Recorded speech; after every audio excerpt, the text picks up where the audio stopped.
will be climbing towards the mid-20s, so a much warmer day in prospect for tomorrow across the south. Into Sunday, this northerly wind becomes a bit more dominant across more northern and eastern areas, so it's going to be a bit more cloud, a slightly fresher feel across these areas. But for most of us, it's going to be quite a dry day on Sunday. Plenty of sunny spells and temperatures climbing above average, and that trend continues into next week. Bye-bye. Expect warm spells with the odd rude interruption. Boxed Boilers sponsors the weather on GB News.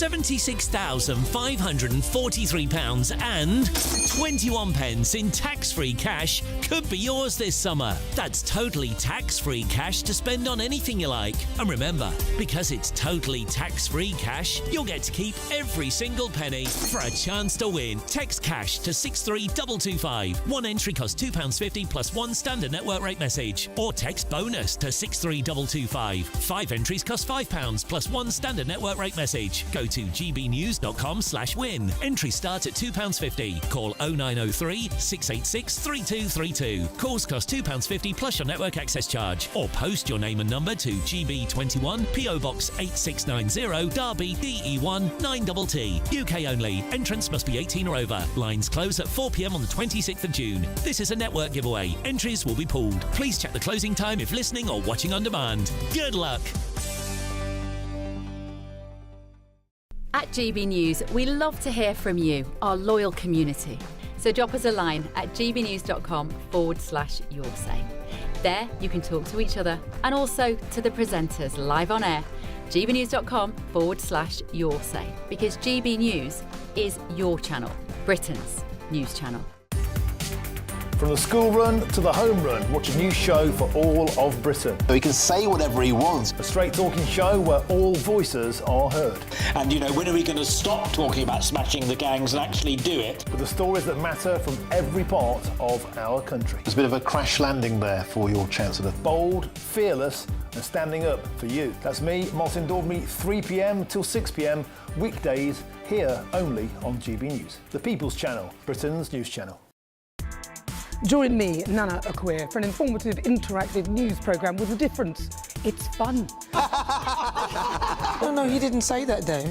I'm so surprised. I think there's an element of truth to that. Join me from 3 p.m. every weekend, only on GB News, Britain's news channel. Hi, I'm Michelle Dewberry, and my show is your opportunity to cut through all the noise and dive in headfirst to some robust debates. Ideas clash. Situation, because the failure is... You're deliberately avoiding my point. Nothing's held back. And if you think this is the end of it, wait for more. And we do not shy away from the difficult stuff. Sometimes I want to shake people and say, if only you understood. So join me on Jubes & Co. weeknights at 6 p.m, only on GB News, Britain's news channel. Britain deserves a newsroom that puts the facts and your voice first. Well, and that's what you get on GB News. Lively debates, lively conversation. And we're not afraid to hold power to account. And each other. So join me, Andrew Pearce. And me, Miriam Cates, for Britain's Newsroom, weekdays from 9:30 on GB News. I think GB News is completely unique in the way that we interact with our viewers. Our audience aren't afraid to have their say. They want their voices heard now, and they've got a channel where that can happen. I find more and more as I'm wandering around, people come up to me and they say, we saw you on television. I say, oh yes, on what? On GB News. Hello, are you the famous Sue? The whole crew hid me here now. We came to celebrate. It's our job to be the eyes and ears of the viewers. They are part of the GB News family, and I'm pleased to say it's a very large family. And if people go to the time and trouble of listening and watching, then we've got to do a good job for them. Well, I'm here, right in the epicentre of the protest. Here we go again. You just tuned in. Where have you been? It is raucous here tonight. That's what makes us the fearless champion of Britain.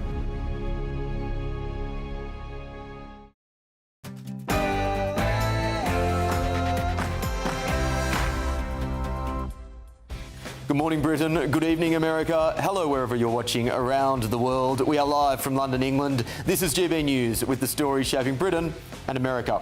Breaking tonight. Well, honestly, I was speechless when I woke up to your voice. me, tell me how you've been feeling. Let's look at Lord help us all. Ed Miliband is poised to become Chancellor in a future Labor government. That's as... I'm not going to walk away. And let me just be clear with you, that's not about personal vanity. It's not about stubbornness. It's out of a very deep sense of duty. Labor in turmoil. How often have we said that in recent weeks? After a day where the resignations mounted, just how long can Sir Keir Starmer hold on? And... Prime Minister relied on my advice, and I got it. He's back. Morgan McSweeney is already back in Downing Street, advising the PM after only quitting a few months ago. There are some countries that greatly disappointed me. And you know, I'm the one that got them to pay from 2% to 5% of GDP, NATO. And I get along great with those countries in NATO, but I always said, you know, the problem with NATO is we'll always be there for them, but they'll never be there for us. Well, was he right? The US is warning Sir Keir Starmer of the urgent need to strengthen defence spending after the dramatic developments in Westminster. And...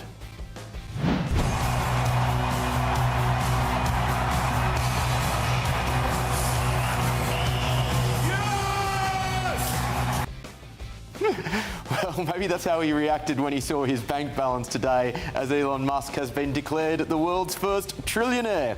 That's a lot of great British giveaways. We'll be debating whether that's a good thing. And...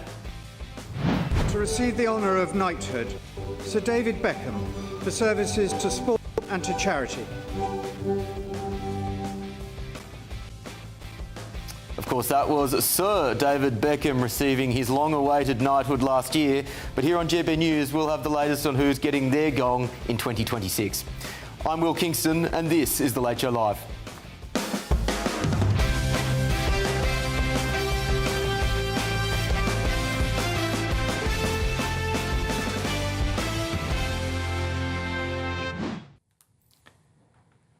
Good morning, ladies and gentlemen. Welcome to The Late Show Live. With me, Will Kingston, filling in for the great Ben Leo as he's off gallivanting around football fields of the United States.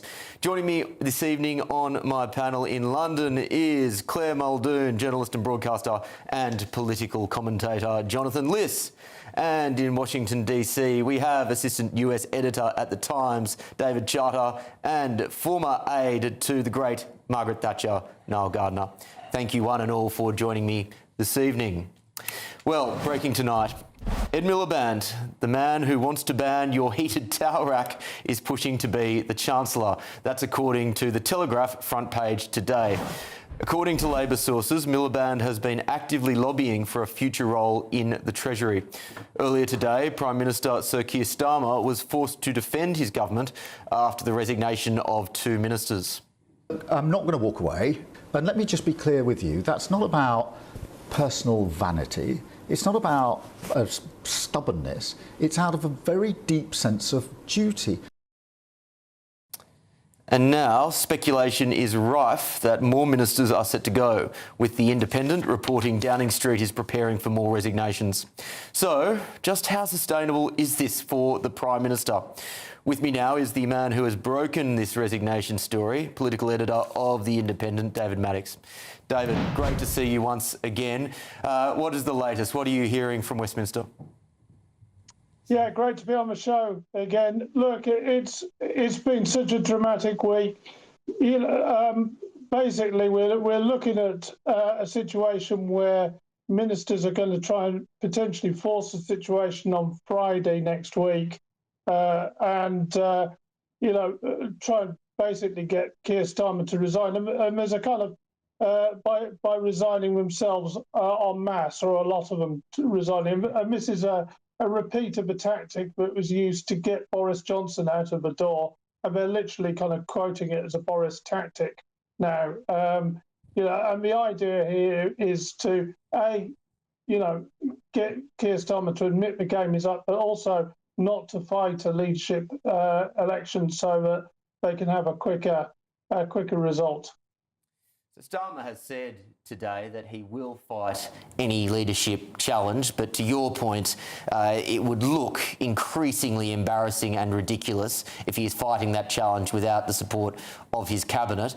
How do you think this calculus plays out in his head? At what point does he say, you know what, I can't keep fighting against the bleeding obvious?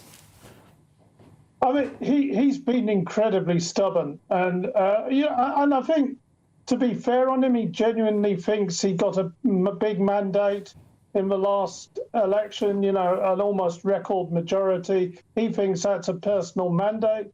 The trouble is, it wasn't really a personal mandate. It was more to do with everybody being fed up with 14 years of Conservative government and thinking that they were shambolic and all the rest of it.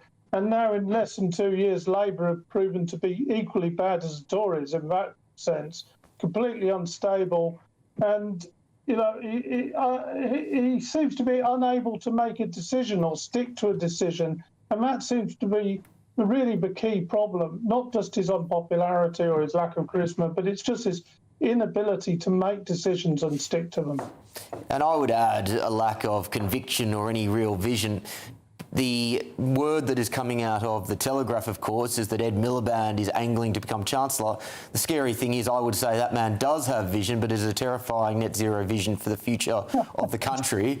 What are you hearing around the internal politicking that is going on with respect to a potential push for Chancellor on his part? Of course, I mean, it very much depends who leads a future government. We know that there are a number of names in the hat, one in particular. But Ed Miliband's been angling for the Chancellor job for some time. He kind of flits between Chancellor and wanting to be Prime Minister. I think Chancellor's maybe more realistic for him. For those who are worried about high spend and high tax, Ed Miliband as Chancellor should terrify people. Because that's what he does. I mean, we'll certainly see a lot more money on net zero type projects. But then again, I was with people tonight. I'm at a conference over in the west of England, and I was with people tonight. There's a hierarchy of things.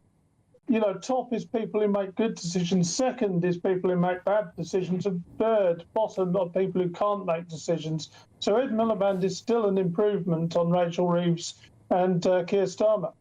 It's an interesting perspective. Play this out for me. If, say, Ed Miliband was to become the Chancellor, how much extra... He's obviously still... he needs to stick to the Labor manifesto that was put to the people in the last election. How much leeway does he have, while still sticking within the ambit of that manifesto, potentially to up net zero commitments or to tax more, spend more? How much leeway does he have around those with all parameters there? I actually think, interestingly enough, that if Keir Starmer goes, then the manifesto that he was elected on pretty much goes with him, whether we like it or not. There'll be a lot of complaints about it, but effectively, a new leadership, a new government will tear all this up. And one of the reasons that you'd replace Rachel Reeves as Chancellor with somebody like Ed Miliband, for example, is to say that her rules that she promised on borrowing restrictions and growth, that's all out of the window. And certainly the promises on tax would be out of the window. I think there's another thing here as well, that if we do have a change of government, effectively, a future government, then we are, probably looking at a much earlier election, and that whoever is in charge of that would want to probably get a fresh mandate. And actually, there's some good politics here, because if they go for an early election, they'll catch both Reform and the Conservatives before they're ready to fight one. David, my final question, and I think this is a question that we will return to in the weeks and months ahead. This will be if, as what appears likely, Starmer does go, that's another 2-year Prime Minister. There is still a lack of stability in this country. There is still a feeling of chaos at the political level. Is Britain ungovernable? I think Britain is governable. I just think that we've had a run of bad leaders. And, if we go back to when I was a child, back in 1979, people thought that Britain was ungovernable. There were strikes everywhere. And we ended up with Margaret Thatcher for more than 10 years, reshaping the country, pulling us out of the doldrums, putting us back on the international stage as a force. It is possible once you get the right leader. The trouble is, great leaders are quite rare, as we find in all sorts of democracies. We've only had two of them in my lifetime, I think Margaret Thatcher and Tony Blair. And it's, we're waiting for the next one to come along. Now, I'm not sure if the options on the table from Labour necessarily fit that bill, but, somebody's going to have a chance and somebody's going to have a go. At the very least, they need somebody who can actually sell their message a lot better and explain what they want to do a lot better, and maybe then Britain will be a little bit more governable. Here's hoping. David Maddox, thank you very much for joining us this morning. Let's get the thoughts of my panel in London now, Claire Muldoon and Jonathan Liss. Claire, I'll start with you. We'll return to that question of how whether or not this country is ungovernable. But I want to start specifically. With the looming threat, and I am using that word threat deliberately, of a Miliband chancellorship. What do you make of that? Well, I think David summed it up succinctly when he said we must be aware, and it's very much the case of caveat emptor, buyer beware. We just don't know what on earth we're going to get, but we do, because he's this net zero driven zealot at the cost of everyone's pockets. He doesn't seem to be able to think farther than his net zero target. He doesn't seem to even engage, Will, in conversation about it. And back to the legacy that Starmer has done in almost 2 years of governorship, all we have is the nascent of the child internet ban of under age 16. And I say nascent because it's not actually been implemented. We don't know how it's going to work. We don't know how far it's going to go. And then if we've got Miliband in the mix as well, with high taxes, high spending at the cost of everyone's pockets, every working person's pocket in this country will be hit by it, Will.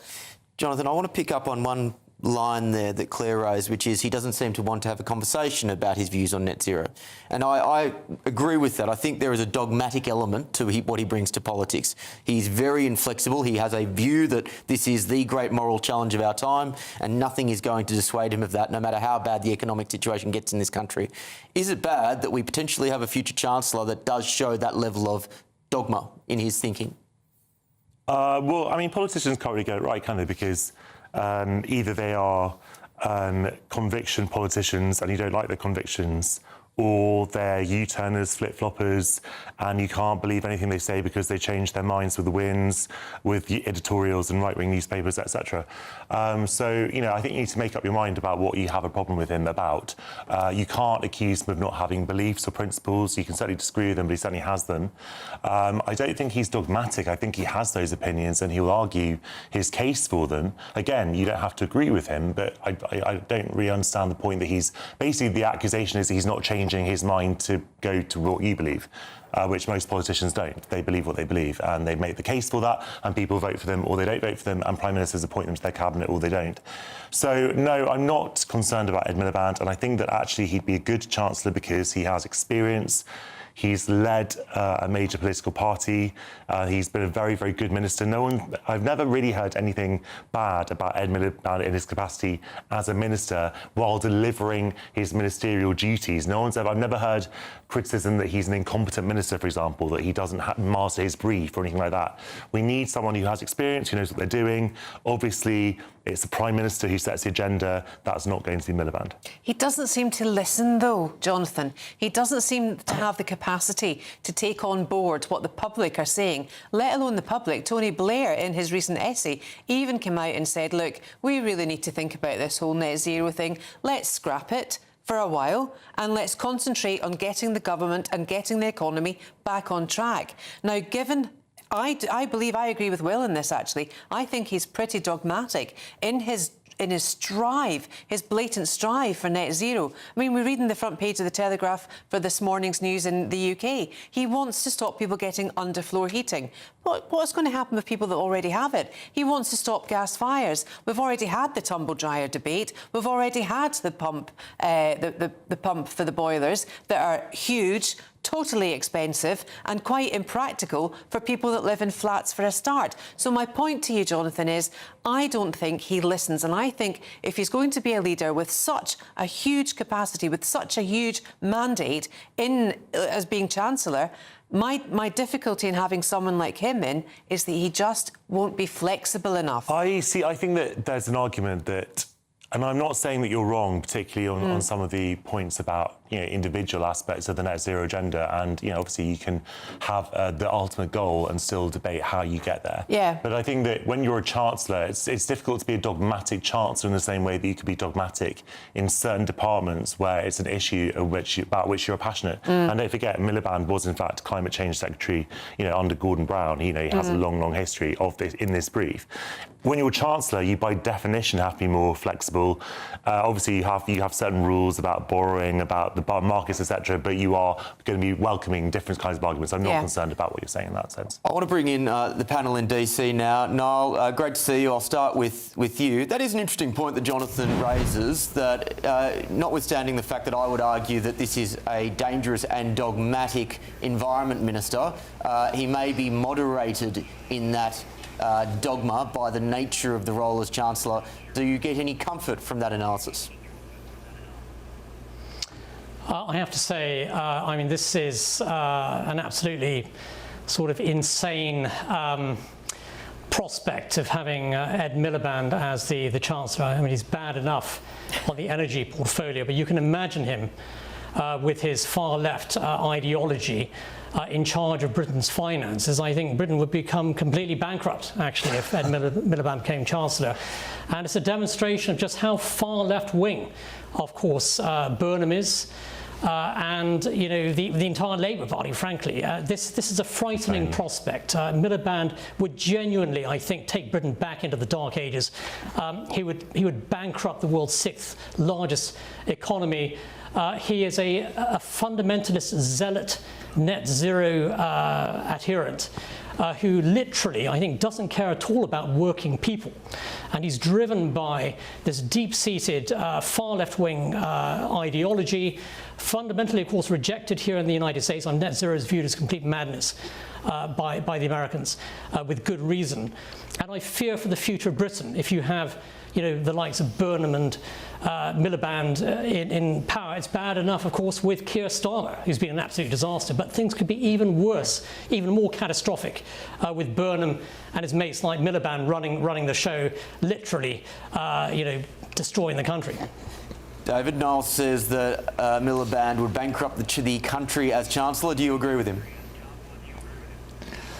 Well, I think the thing that I'd like to say from the American perspective is that we know from leaks inside cabinet discussions that Ed Miliband has been quite anti-Trump and not at all Atlanticist in his arguments about America using British bases for the Iran strikes, for example. He led the faction, as far as we understand. He led the faction in internal discussions that resisted allowing the Americans to use the bases that they had planes stationed at. And this caused a tremendous problem for not only Keir Starmer, but for Britain, and it raised anger with President Trump. I do happen to think, perhaps in contrast to Niall, that the British people voted overwhelmingly for this Labour government, and they knew that Ed Miliband was on the ticket, effectively. They knew that net zero was part of the programme. I'm not arguing about him being a problem from the point of view of coming in with those policies which the British people did vote for just less than 2 years ago. What I'm saying is that it's going to cause more problems between the Trump administration and the British government, and that's not going to be very helpful. And David, I'll just stick with you for a second because we are hearing that there is an exodus looming for Keir Starmer, obviously following the resignations of Healy and Carnes in recent days. Do you have any sources as to what that exodus may look like and how much validity there is to it? I'm sorry, you're asking the wrong guy for an exodus from the British cabinet, I'm afraid. I'm across the American cabinet where there's been an exodus of female members under Donald Trump, but as far as the British cabinet concerns, I can't help you on that one. And we will get to that Trump story a bit later. Niall, I asked the question of David Maddox earlier. This will be, again, if everything goes as we think it will go, another, short prime ministership. It has been, to put it mildly, a very underwhelming prime ministership. Do you agree with David Maddox's perspective that we've had a run of rotten luck with a few bad leaders, or alternatively, are the problems more systemic? Has this country become ungovernable? Well, that's a great question. I think, David Maddox often gives far-sighted, excellent analysis. I do think Britain's fundamentally broken right now under the socialists, actually, and the UK is in a deep state of crisis after a couple of years of Keir Starmer doing his best literally to ruin the country. And I think that if Burnham magically appears as the new leader of the Labour Party, of course without any democratic mandate, I think we'll see further decline. And I do agree that we will see an early general election because it's unsustainable, I think, the current situation, the present situation with this sinking Labour government. And there's no doubt about it. I think we are witnessing an exodus of biblical proportions from Keir Starmer's cabinet, and John Healey's resignation this week as Defence Secretary, I think, is a huge blow to Keir Starmer's credibility. This is not a serious government, it's a clown show. It's viewed increasingly in Washington as frankly, very lightweight. British government doesn't know what it's doing half the time. I think that the Trump administration views Keir Starmer's sinking regime actually as an embarrassment to Britain, and things are not going to get better, of course, with the likes of Burnham or Miliband running the show. So this is a country in real crisis. There needs to be an early general election. In my view, the socialists need to be swept out of power as swiftly as possible in order to save Britain, a truly great nation, from further relentless decline. Jonathan, I'll give you the right of reply on that one before we move on. I mean, what would you say? There's no hyperbole Niall met that he didn't like.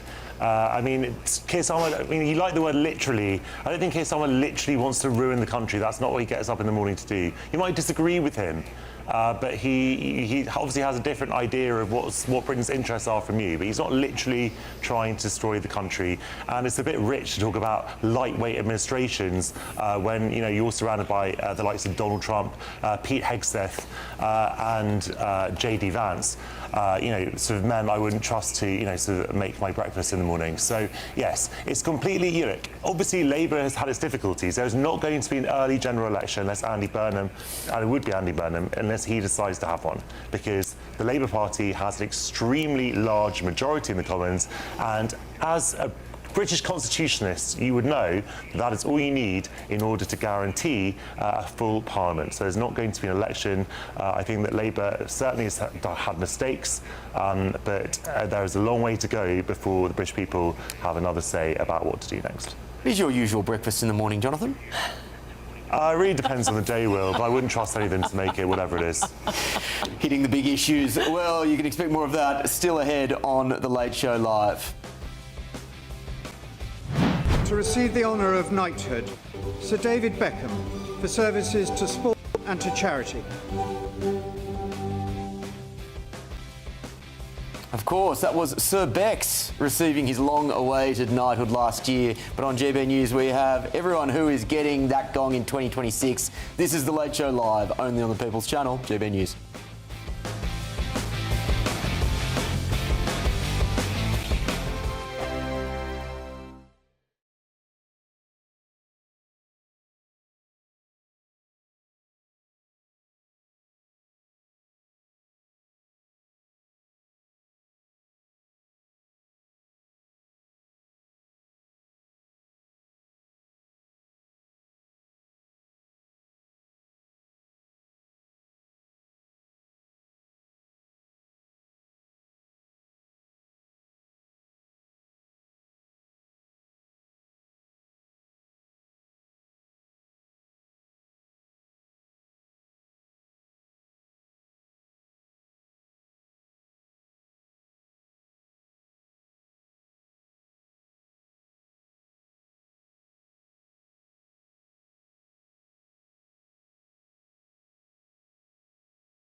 Join me, Nana Akweer, for an informative, interactive news programme with a difference.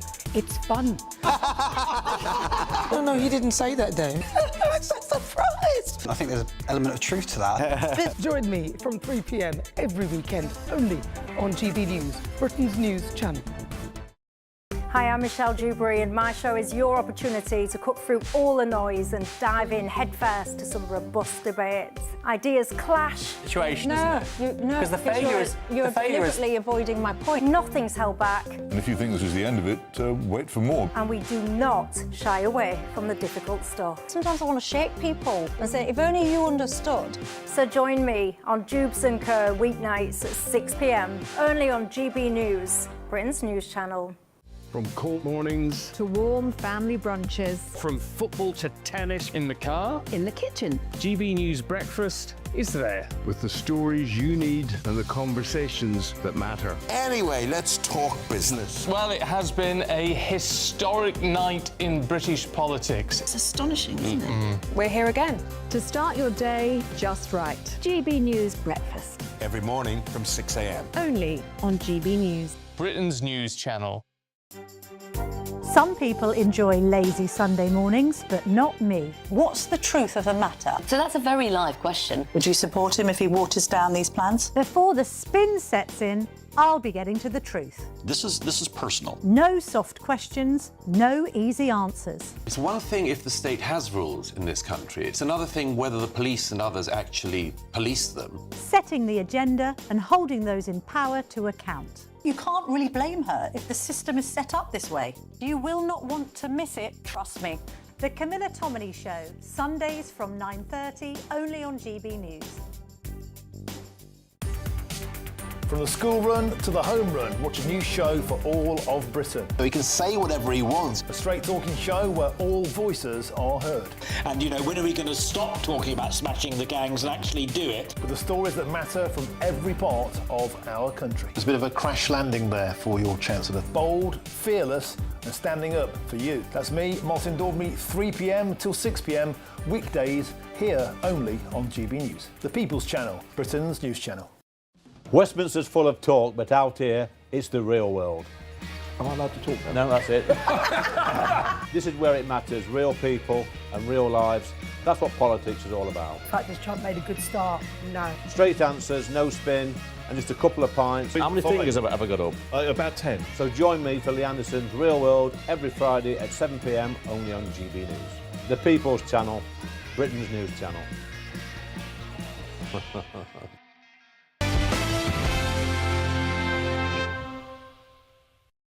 Welcome back to The Late Show Live with me, Will Kingston. Well, the King's birthday honours list has been revealed with a number of notable figures set to be recognised for their achievements and service to public life, their communities and the nation. Leading this year's honours are rugby league icon Kevin Sinfield, acclaimed actress Helen Mirren and 6 members of England's European Championship winning Lionesses. Also among those honoured is Tony Iommi, the legendary guitarist with Black Sabbath. Have I got that right? Are you a Black Sabbath fan? In pronunciation? We'll get on it. Meanwhile, British entrepreneur and celebrity makeup artist Charlotte Tilbury has been appointed a Commander of the Order of the British Empire in recognition of her services to the beauty industry. Let's go to my panel now. In London, Claire Muldoon and Jonathan Liss, and in DC, David Charter and Niall Gardner. Claire, I'll go to you first. Yeah. There is a perception amongst many people now that these honours perhaps don't mean as much as they used to as a result of several dishonourable people having gotten honours over the years, albeit sometimes before their dishonour was recognised. The obvious one is Jimmy Savile. And also, in many instances, these honours being seen as just a token piece of recognition for long-serving politicians who may not have done much other than just stayed in Parliament perhaps for longer than they should have. Yeah. Do you actually put much truck into these awards? To be honest, no. I think they have lost it a lot. And, you know, it used to be you had to be nominated, you had to do really good things, notably for charity, etc., etc. And just because you turn up and work in a soap opera, for instance, it doesn't necessarily mean, in my eyes, that you're due an award from the King, an honour, a birthday honour. The other thing is, like Charlotte Tilbury, OK, she's, I mean, I'm a great fan of hers and her makeup, etc. But you know, she's actually employed people. She's brought income into the country. She's been quite industrial about her job. That's good, because I think, you know, that's where it should go. I don't like, you know, major stars getting awards for nothing. I don't know why. I mean, David Beckham, as we know, sent emails and he was really hacked off, for want of a better phrase, for not getting it when he thought he should get his knighthood, and now he subsequently has. I don't think there are the checks and balances given for certain people to get them. Stuart Hogg is one particular individual, Scottish rugby player, who had to, his award with his MBE was stripped from him because of disgraceful behaviour on his part. So that's good, isn't it? Well, I think it is good that it was stripped, Jonathan, because he should not have got it. If you want an award like this, I do think you have to be above reproach, and you really ought not to have many or any skeletons in the cupboard. And I think there's too many of them now. We get them, what, twice a year? The New Year's honours list and the King's birthday list. Jonathan, would you accept an honour from the King? It depends what it was for. Well, if it was for services to GBNews, who knows? Services to a socialist utopia, absolutely. Look, I don't see anything wrong with an honour system. Most countries have them. I think it's really a great thing to honour people who've made a significant contribution to the country or to their community or to their particular profession and field, etc. I would certainly change the name of it. You wouldn't even have to change the initials. You could call it the Order of British Excellence, which has been mooted for a long time. Because why would you do that? Surely that's just an attack on this country's history. No, it's not an attack on this country's history, Will, because the British Empire consists of a few islands in the South Atlantic and the Pacific, and we don't need to have an order of the British Empire. It's very offensive to a lot of people in the Commonwealth, formerly the British Commonwealth, who don't like to be reminded of that. It would cost absolutely nothing to do it. It would be a nice gesture. I agree with Claire that it should be slimmed down and there should perhaps be fewer categories. I like, you know, a lot of the pageantry around it, the companions of honours and the Order of the Garter. I mean, that can all stay. But we can have it probably once a year, and I think it should be easier to withdraw it as well. You shouldn't have to go through the whole process. I think there should be maybe a law put in Parliament, a bit like suspending an MP, that if you are convicted of an offence, for example, there should be sort of a mandatory, unless there are very strong extenuating circumstances. No, I will get your more general thoughts in a second, but I just want you to pick up on that little tidbit there from Jonathan around how we can maybe rebrand these to try and paper over or to our colonial past, our evil colonial past. And this is a trend in this country at the moment. I saw the UK's 3 Commando Brigade Royal Marines decided to rename their unit to just the United Kingdom Commando Force. It feels to me in this country that there are institutions, because of historic guilt, because of wokery, that seem to just be chipping away at our history bit by bit by bit. And I think Jonathan's example there is a very good one. Surely that should trouble you. Yeah, I'm a great supporter of the British Empire. I think it was a tremendous force for good. And the world is a far better place, an infinitely better place, thanks to the British Empire, which played, of course, a key role in spreading civilization across the world and, of course, in the defeat of Nazi Germany and tyranny. We live in a free world today, in large part because of the British Empire. And, you know, you have the socialist likes of, you know, Jonathan, Liz constantly attacking the British Empire. Well, I'm proud of the British Empire. I think most of the people actually living in the Commonwealth actually look fondly upon Britain's heritage and culture. That's why they want to be part of the Commonwealth. And so it's something we should all be proud of. And Jonathan, you know, and Jonathan, you know, I have to say, and I must comment, Jonathan, I'm not sure if you're wearing a tracksuit or your pyjamas, but I have to say, if I looked like you, I wouldn't criticise anyone else's appearance, mate. Come on, boys. Just way off. You're living in, you're out of touch with the British people. You're out of touch, I think, with the vast majority of GBNews viewers, who I'm sure think the British Empire is a great thing. So let's keep treasuring the British Empire, what it represents, and stand up and be proud, actually, of Britain's great achievements. David, I must admit, as Noel was speaking there, I had a tactical decision in my mind as to whether we go back to honours or whether we continue on the debate as to whether or not the British Empire was a force for good in the world. I actually haven't come to an answer, so I'm going to let you choose your own adventure. Just take it away from what you've heard so far. Yeah, thanks, Will. I was actually going to say I thought the British Empire Medal, whatever you call it, is the best one of all the honours because it's the one that celebrates the local worthy, the person in the community, the unsung hero who gets put forward and their name gets worked up the system through the committees that do this to highlight the contribution, often voluntary, of hard-working, good, honest citizens nominated by their peers. To me, it's far and away the best thing about the British honours system. I'm going to have to leave the other two to argue about what it precisely is going to be named going forward. But I wanted to say that when I went to the garden party for the King and Queen when they visited last month as part of the state visit, and standing next to me in the line, a very long line of Americans who were waiting to try and get a handshake or a word with the King, was a former congressman from Virginia who had been the chair of the British-American Friendship Group in Congress, and he was proudly wearing his honorary OBE on his lapel, and the King saw it as he came past, and they had a nice discussion about how it was awarded obviously by the palace, and about how this chap had spent years working to further the British interest in Washington, and he was very proud to get an award for it, and I thought it was a great moment. Lovely to hear. Thank you very much. Thank you very much, panel. We will get back to you shortly. Still ahead on The Late Show Live.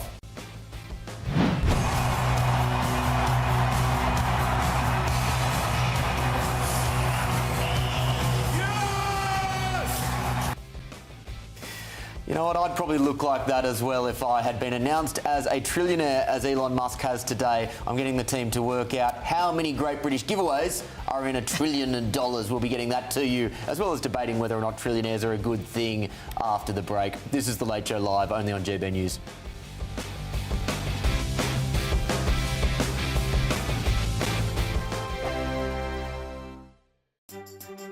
Some people enjoy lazy Sunday mornings, but not me. What's the truth of the matter? So that's a very live question. Would you support him if he waters down these plans? Before the spin sets in, I'll be getting to the truth. This is personal. No soft questions, no easy answers. It's one thing if the state has rules in this country. It's another thing whether the police and others actually police them. Setting the agenda and holding those in power to account. You can't really blame her if the system is set up this way. You will not want to miss it, trust me. The Camilla Tominey Show, Sundays from 9:30, only on GB News. Breaking news, live updates, stories that matter. From the heart of the GB newsroom to every corner of Britain, with our team of dedicated journalists across the UK. GB News bulletins are there to deliver the latest news that matters to you. Bulletins on GB News, the People's Channel, Britain's news channel. Hi, I'm Michelle Dewberry, and my show is your opportunity to cut through all the noise and dive in headfirst to some robust debates. Ideas clash. Situation, isn't it? Because the failure is you're deliberately avoiding my point. Nothing's held back. And if you think this is the end of it, wait for more. And we do not shy away from the difficult stuff. Sometimes I want to shake people and say, if only you understood. So join me on Jubes & Co weeknights at 6 p.m, only on GB News, Britain's news channel. Westminster's full of talk, but out here, it's the real world. Am I allowed to talk then? No, that's it. This is where it matters, real people and real lives.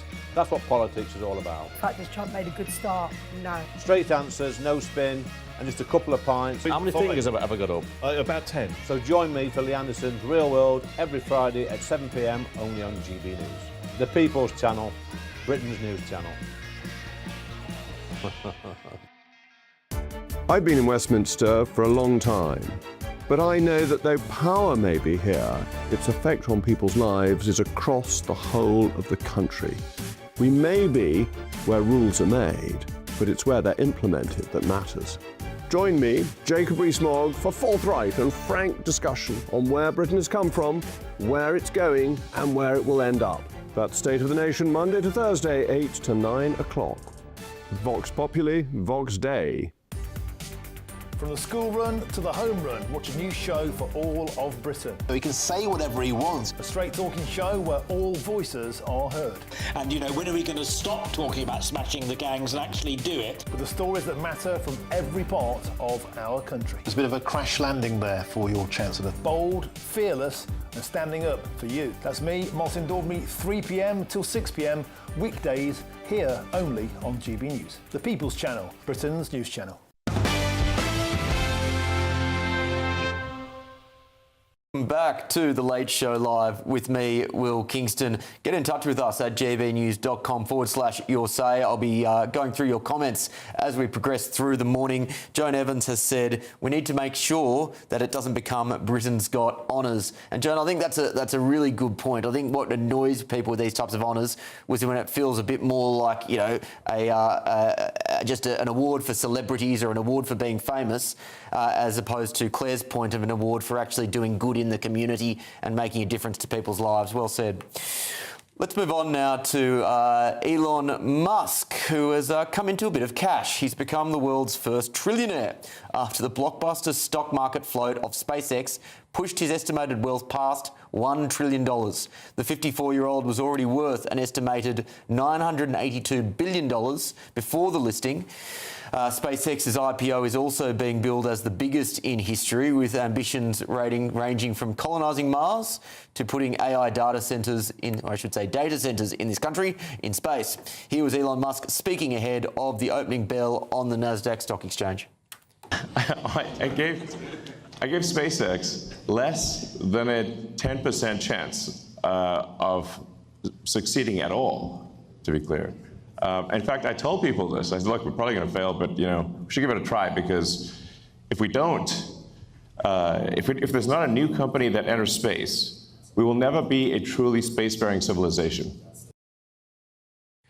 So tonight I'm asking, should we have trillionaires? Are they a good thing? To debate this, I'm joined by a reporter at Reason magazine and British expat Reem Ibrahim and former Liberal Democrat Matthew Holbert. Thank you both for joining me. Lovely to see you both being back on the show. Reem, I will start with you. I must admit, you came to mind when I was thinking of this debate and thinking of someone who would be a passionate advocate for trillionaires, and I imagine the more the better. Why is this a good thing?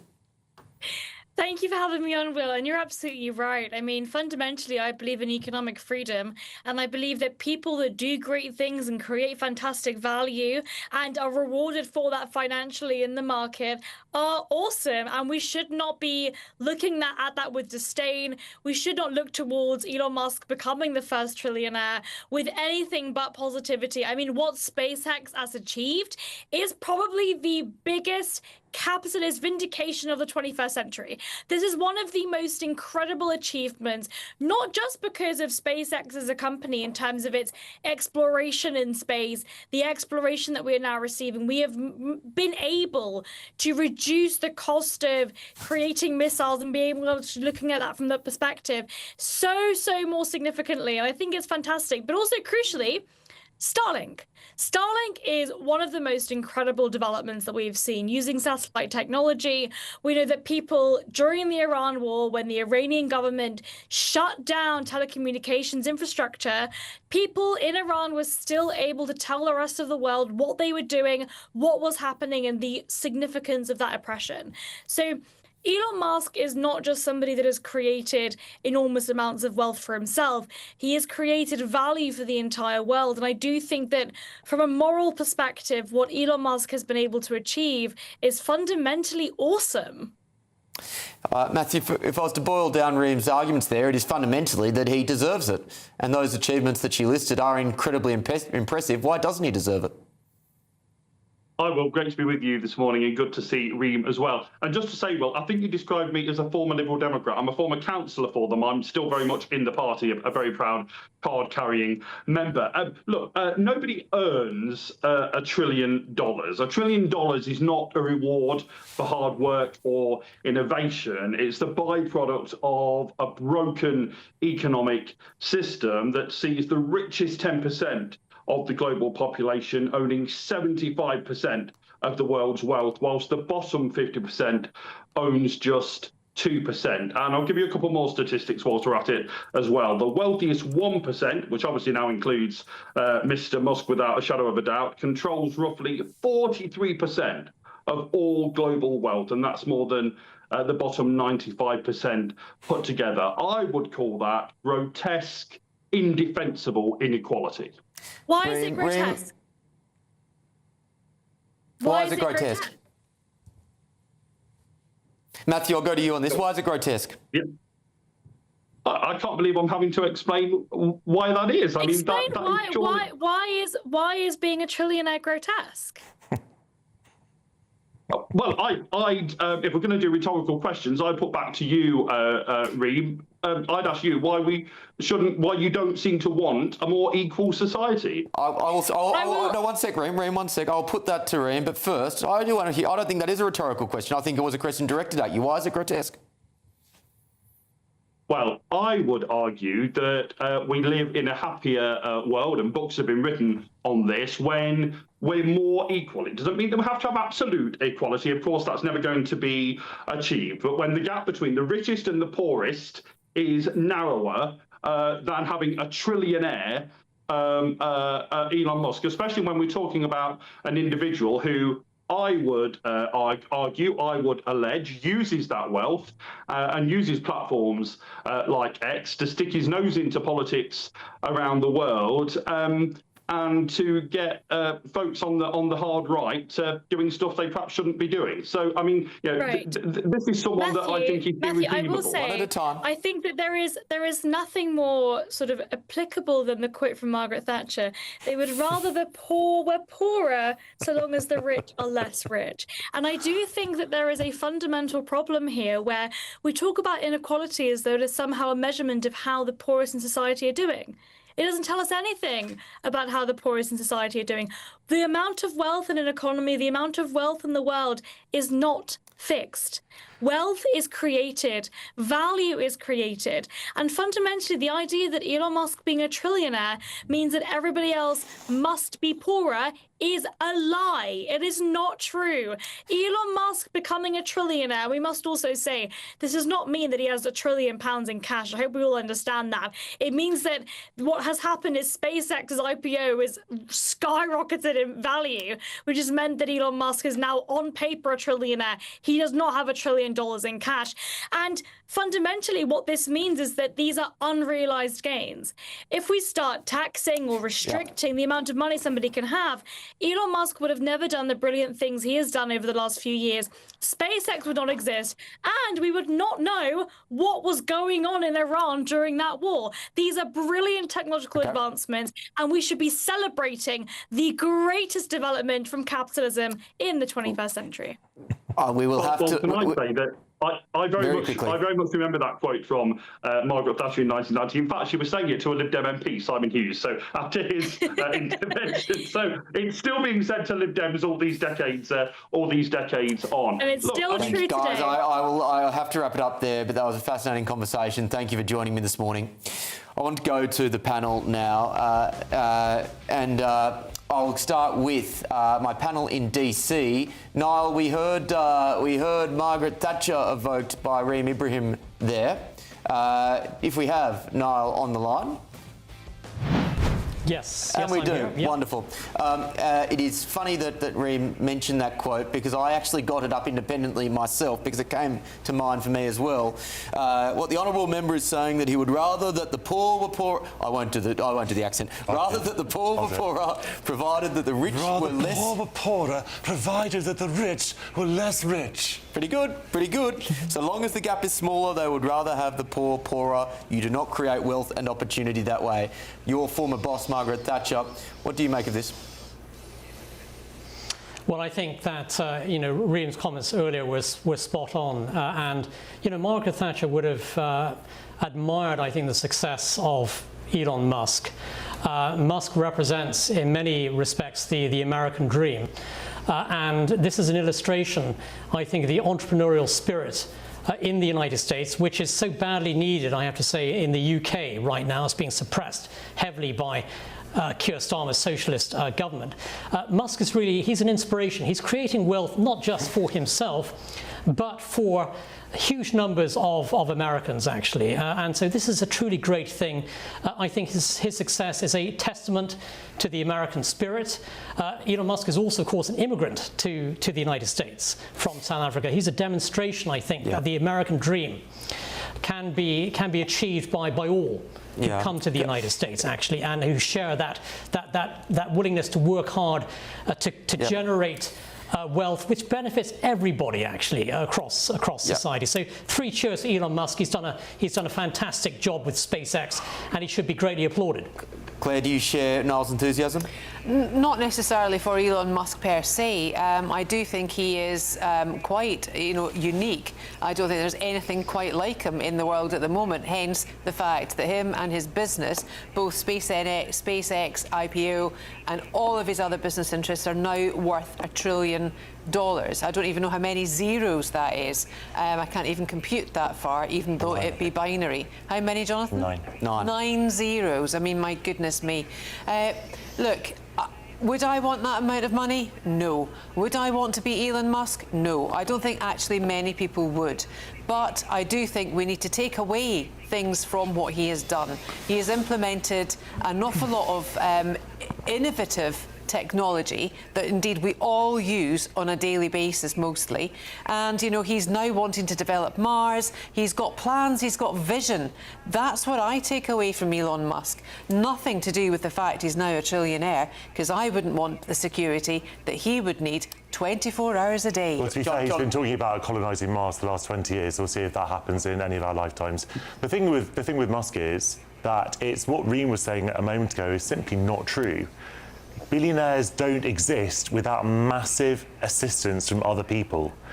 So the idea that Musk has done this all by himself, he didn't even sort of set up half the companies that he owns. He sort of took other people's companies. I'm not saying that he doesn't have business skill. Clearly, you don't get to be the richest man in the world without having some skills, although one of his skills is certainly not common sense or political acumen, given the absolute garbage he spews out on Twitter 24 hours a day, and his knowledge of British politics is, shall we say, unparalleled, but not in a good way.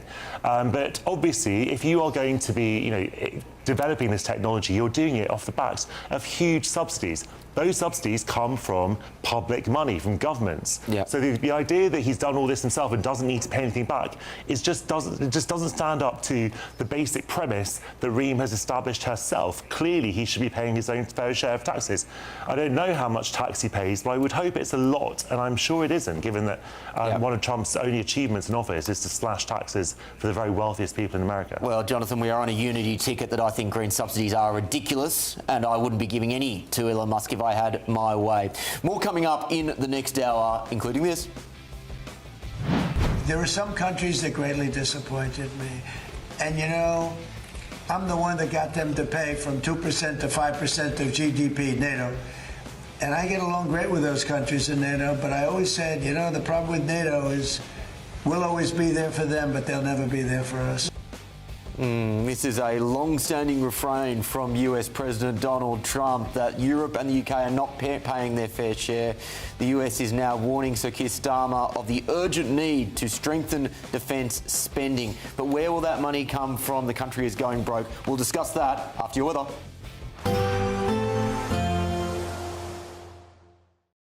Today, clouds overhead.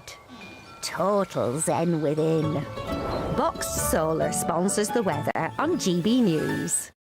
Good morning. This is your GB News weather forecast from the Met Office. Now, through today, we do have some showery rain across northern parts, but otherwise it's looking largely dry, and there's lots of dry weather to come tomorrow as well. But like I said, yes, showers across Scotland, parts of Northern Ireland, even Northern England, and some of them could be quite heavy, but they're not looking as intense as the showers many of us had through this week. Watch out for some blustery winds in the north as well. Further south, a much drier picture and a good deal of sunshine, especially towards across southern counties. Here, temperatures should rise to around 23, 24 Celsius. Do watch out for some very high levels of UV. Further north, it's going to be feeling cooler. Yes, the temperatures will be lower, and with those blustery winds and the showers, that will add to the fresher feel for sure.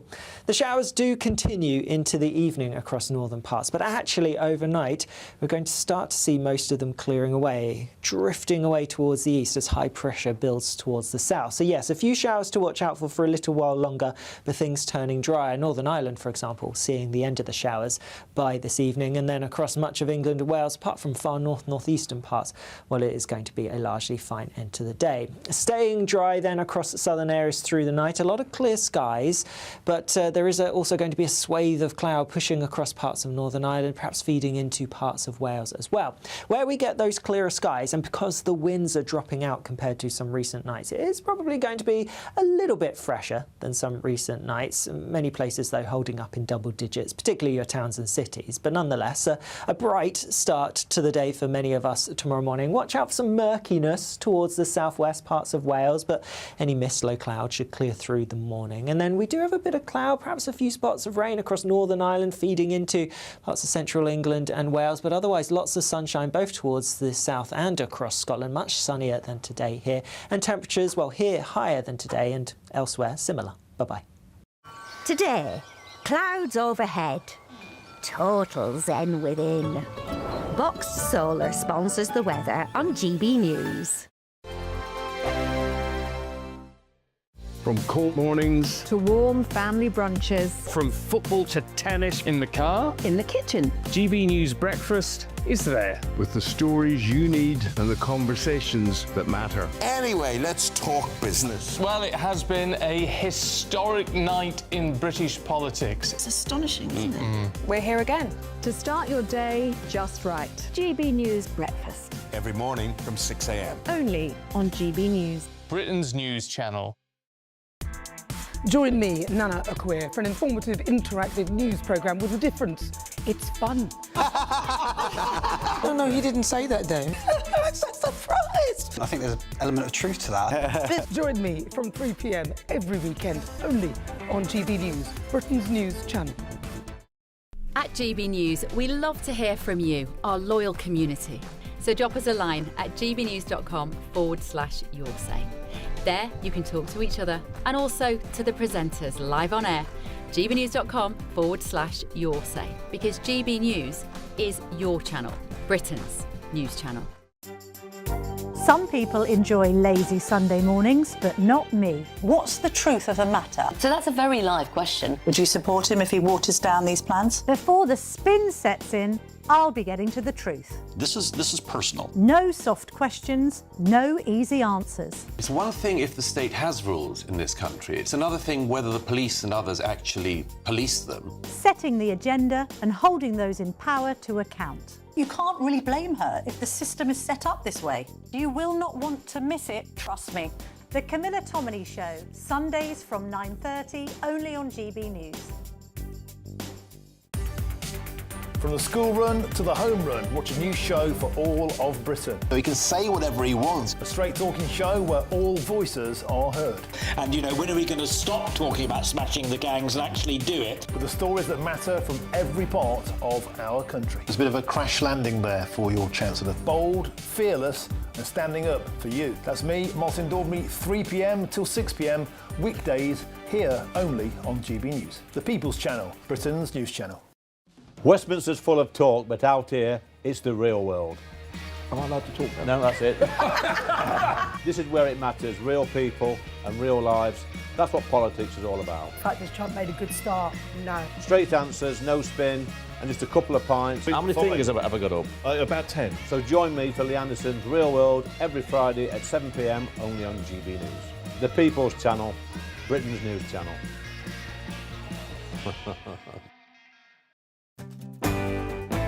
I'm Tom Harwood. This is GB News, Britain's news channel.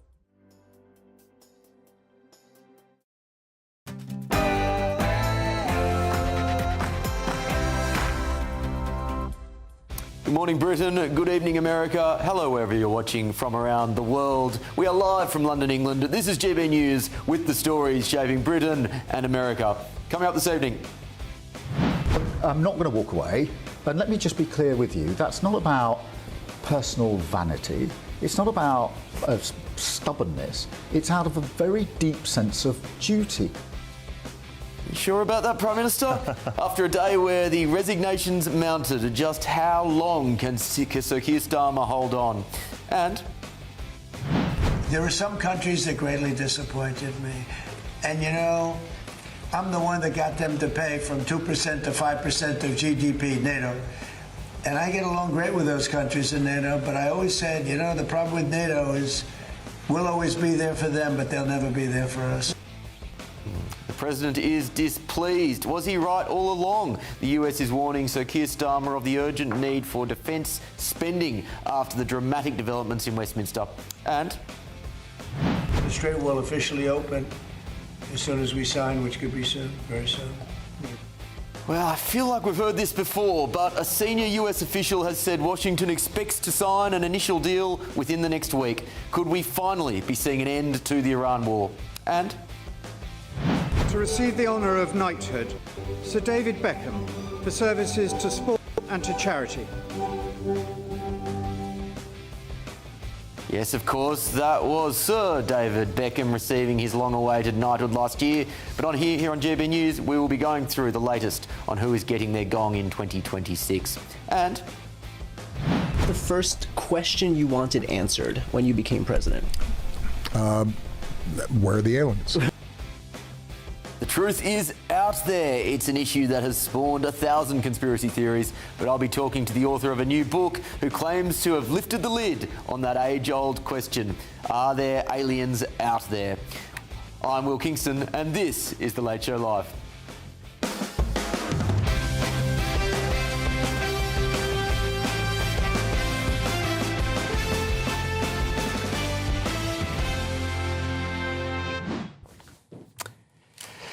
Welcome back to The Late Show Live, ladies and gentlemen. I'm Will Kingston, and of course joined by Claire Muldoon and Jonathan Liss in my London studio.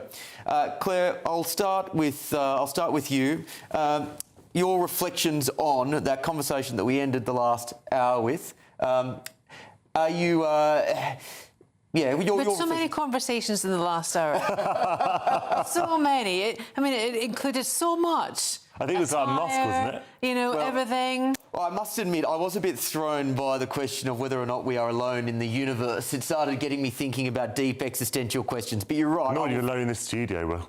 I will focus the conversation away from those deep existential questions and towards something a tad more tangible. And that is the US is warning Sir Keir Starmer of the urgent need to strengthen defence spending after dramatic developments in Westminster last night, which saw Labor's now former Defence Secretary, John Healey, resign over the UK's funding plans. Healey told the Prime Minister that the current spending proposals fall well short of what is required for defence. It was a volcanic resignation letter, one of the best I have seen. Al-Khan's then followed him out of the government, saying he could not defend a level of investment he believes is inadequate for the task of arming the armed forces. I resigned for two reasons, really. The first one was I didn't think the funding settlement or the defence investment plan was transformative enough. And the second one was because of the Legacy Act. And I want to make sure that we protect all our armed forces, including our veterans, once they have served.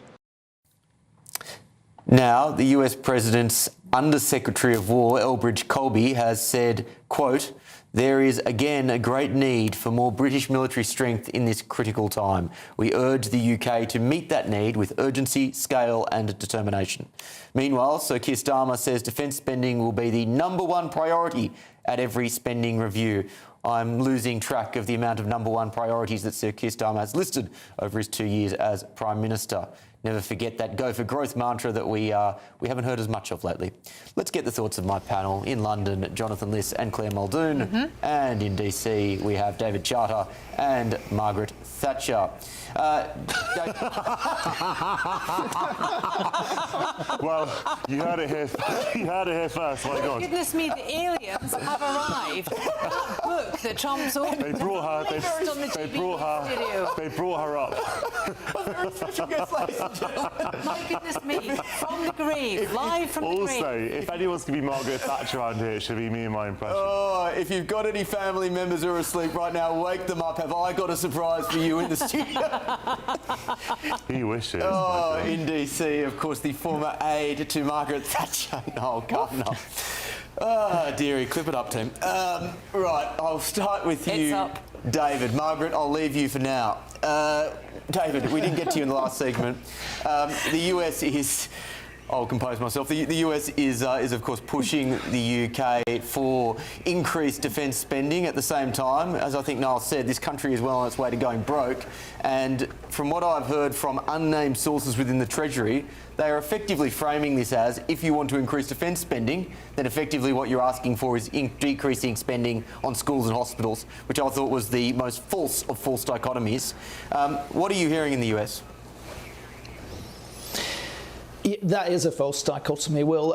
In the US, I would say that this message has come from the man you identified, Elbridge Colby. He's often seen as a very America First member of the administration, well, who isn't under Pete Hegseth at the Ministry of War. But I would say in some ways, it's a very positive message because it's coming from a place in the American administration that really values the contribution of the UK and is genuinely concerned about the weakening of the UK's ability on the global stage. Yes, there's American self-interest. They want to use British bases. They want to help Britain project their power. But it's coming from a place in Elbridge Colby, who's a really interesting and thoughtful guy in the administration, who is at the same time as trying to refocus America's military and security interests on the East, on China. He does think that America should remain a member of NATO. I'm told that inside the administration he is a voice against Trump and some of the others whose instincts are leaning away from NATO. So I think he is a powerful potential ally of the UK that the government should listen to and at least engage with very strongly. And in my view, they should heed them and try and find the extra money instead of what's seen to be happening increasingly from America, is that a lot of the countries that committed to the 5% target for NATO are kicking away the actual spending in towards the end of the time period that they said they'd achieve that by, so that by 2030, for example, John Healey was calling for 3%, wasn't he? The British government, the Chancellor was saying we can only get to 2.6 or 2.7 or something. That's seen as backsliding by America. You may say, what's the point? Does it matter that America sees us as backsliding? I think it does, because I think you've seen from this guy that it's coming from a place that wants to see Britain more powerful and more successful. Yeah. Noel, what do you make of this? Yeah, those are excellent comments by David. And, Bridge Colby is a very key and serious figure within the Trump administration on all of these issues. He's absolutely right to be pointing out that the UK is falling way behind on defence spending.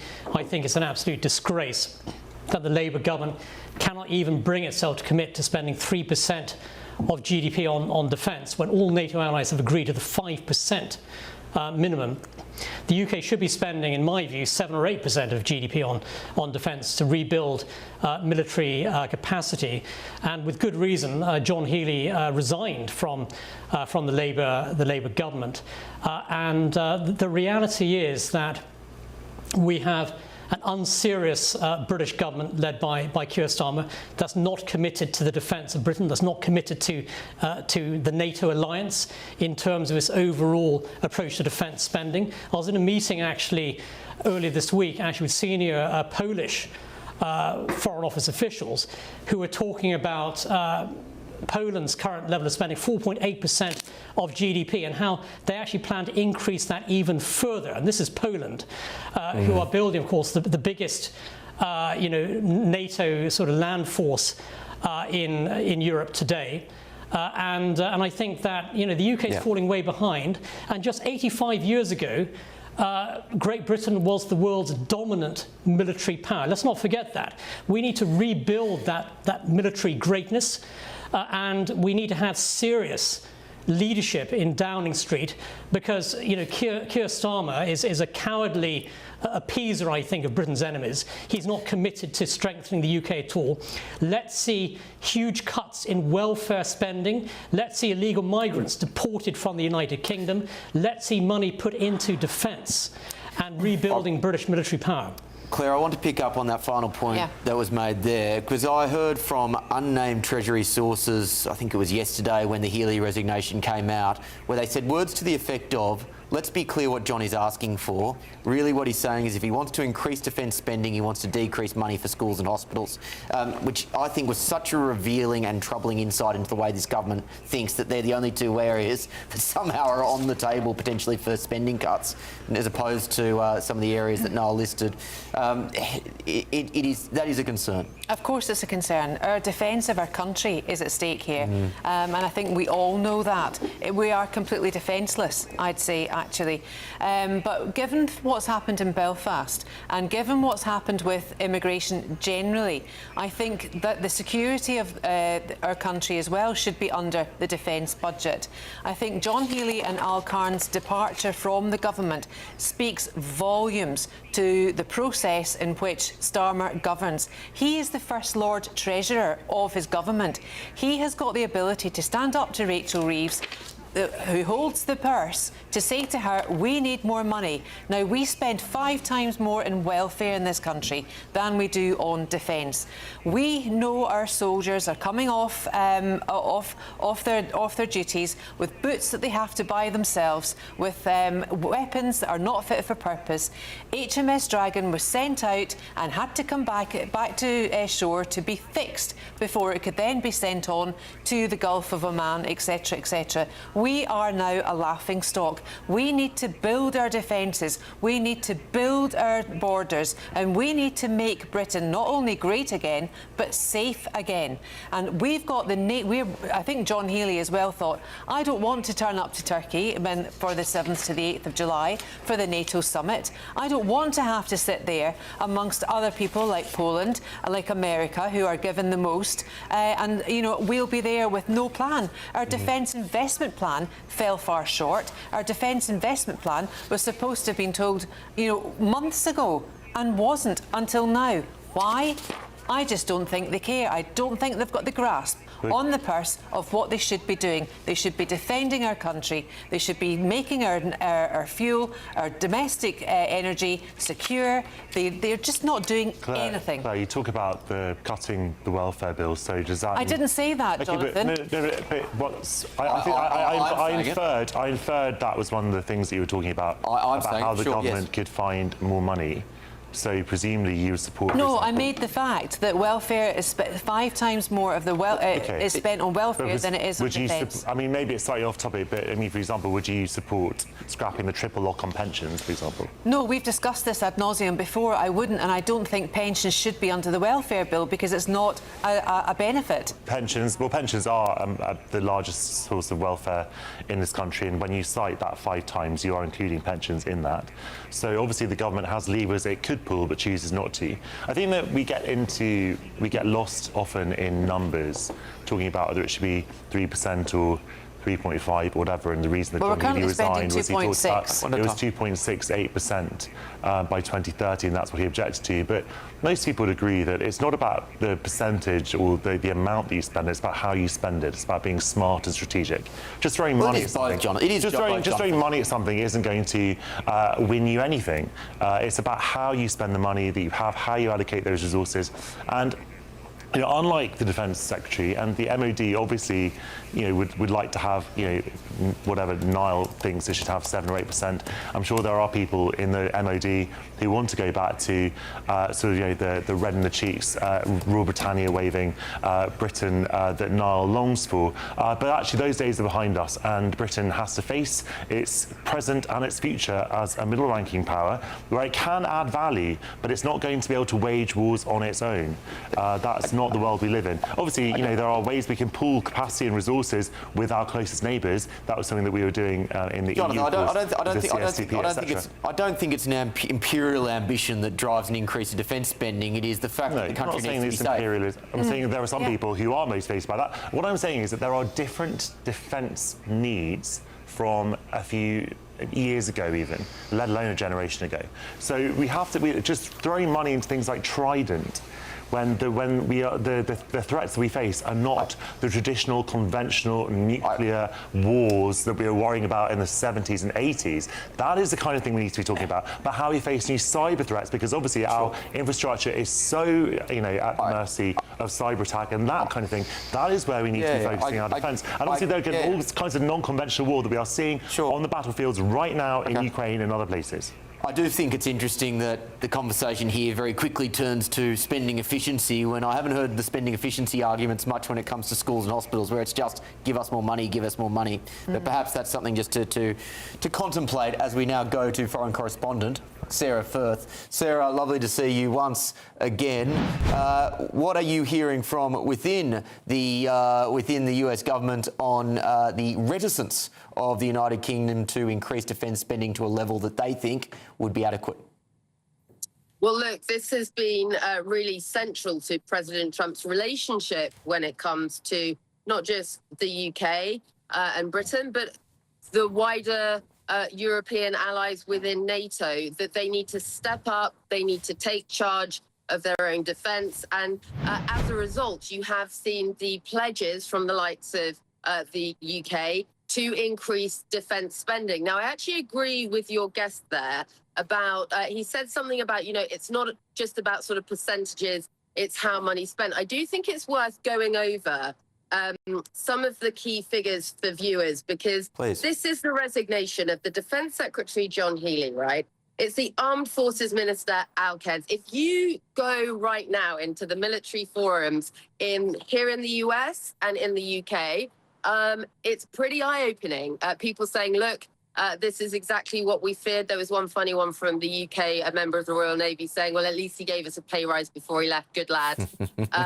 So I think that was appreciated. Look, he was very well respected. They are all very well respected. The replacement is very well respected. But let's talk numbers, because NATO's 2035 framework, this was supposed to be the benchmark by which the countries in NATO proved in some respect to President Trump that they were serious about defence spending. Now, the UK was saying that they would have 3.5% of GDP for core defence, 1.5% of GDP for, I think, other defence reasons.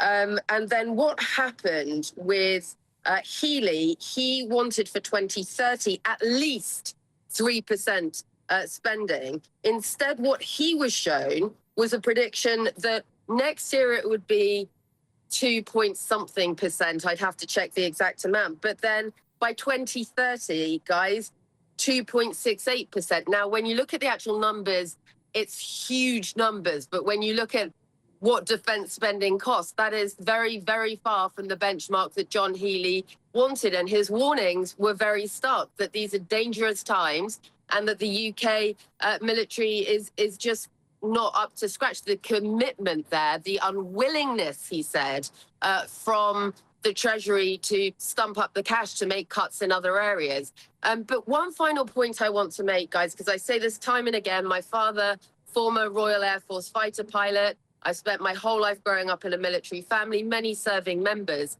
So the percentages and the figures and the investment in defence spending, given the current climate we're in, it means that aircrafts are checked properly, right? It means that you have the best equipment. It means that you have the best support for the men and women who are called to serve by the country and are sent abroad when wars fight, when they are at home defending our country. It's for families to know the government has their back, that the military are being properly provided for. And I think that's something that gets missed in this conversation when we're talking about percentages. And I think it's something John Healey was well aware of. This was a very principled decision, and it's not one clearly that he took lightly. So there is a real concern. You know, we've heard talk of Ukraine and what Russia is doing, invading the sovereign nation. Guys, just to remind you, I was on the front lines in Ukraine for about a month in the lead up to the full-scale invasion in 2022. Vladimir Putin was insisting that there was not going to be any action taken, that they were just there as a sort of negotiating tactic, if you like, and the unthinkable very quickly became thinkable. So I just want to read you one more quote that I heard from one of the former First Sea Lords in Britain. He said, Britain once carried a big stick when it came to defence. Now, guys, he's saying Britain carries a matchstick. At the same time, and we heard this argument, and I'm paraphrasing from Jonathan, that in times gone by, you know, pre-Second World War, given their position in the world, the UK needed to carry a much bigger stick. It is now not the power that it once was. Is that the right analogy to make today, given that the UK is now a middle power and its defence strategy is more reliant on a network of partners as opposed to being the behemoth that controls the oceans as it once did? That would be a great argument if the network of partners, of which the United States is the top one, were reliable. And right now, that alliance itself is looking under threat. You know, President Trump has said many, many times, we've got the NATO summit coming up in Turkey very soon. It's going to be very interesting to see the discussions that go on there, but he has been very clear. And look, actually, this is something from his first term, and it's something that a lot of leaders around the world and within NATO, and when you speak to British military personnel, support what President, maybe not the delivery, maybe not the sort of criticisms and accusations of threats of leaving NATO, because obviously the argument is that if it looks like NATO's fracturing, that is just such a win for the likes of Vladimir Putin and Russia. But the core of his argument that European countries, that Britain needs to step up its defence spending because it is not in the place it needs to be for the current threat level that the world is facing. That is something that almost across the board, when I speak to military sources here in the US and back home in the UK, they say that they agree with. And I think it was interesting listening to some of the feedback. I can't remember which MP said it, but they were basically talking about the fact that what Starmer and the government are doing is looking to fund something that was the wars of the past. We're now facing a completely new reality, a new threat system around the world. And the warnings from these top officials, these top defense officials, is absolutely clear. We are not prepared in Britain for this danger. President Trump would tell you, stop spending on welfare, start spending on defence. Yeah, I think it was Al Kahns who said words to that effect as well. Sarah, thank you very much for your time, and I love that personal insight that you gave, coming from a family, an armed forces family. Let's move on now because, as Sarah said, we do live in uncertain times, and I want to go to the latest developments concerning Iran. Pakistani Prime Minister Shehbaz Sharif has said the final text of a lasting peace deal between Iran and the US has been reached. In a post on X, he said, amid ongoing intense mediation efforts by Pakistan, we are fully aware of incessant misinformation campaigns being waged by those who want to sabotage the peace deal. Setting aside the noise, we can confirm that a final agreed-upon text of the peace deal has been reached, and Pakistan is now working closely with both sides to finalise the next steps. Peace has never been as close as it is now. Meanwhile, Vice President JD Vance says a deal with Iran has the potential to remake the region and lead to lasting peace.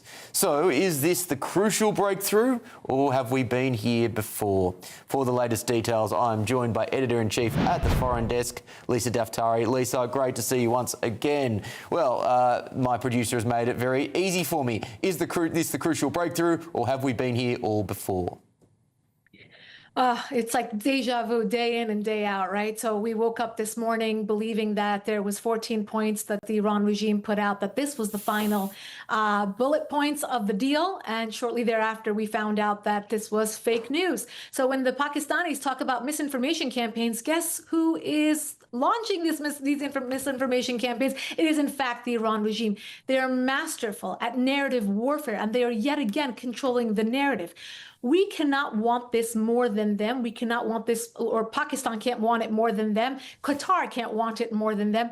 Who are we dealing with? And how can we trust them to keep a deal when they can't even talk about the deal in an honest way?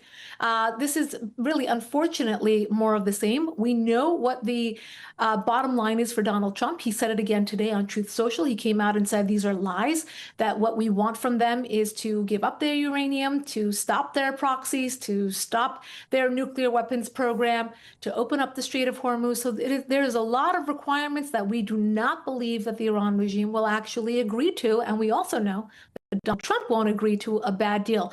Peace through strength, yes, but not through stupidity. And we've talked about this before, Lisa, that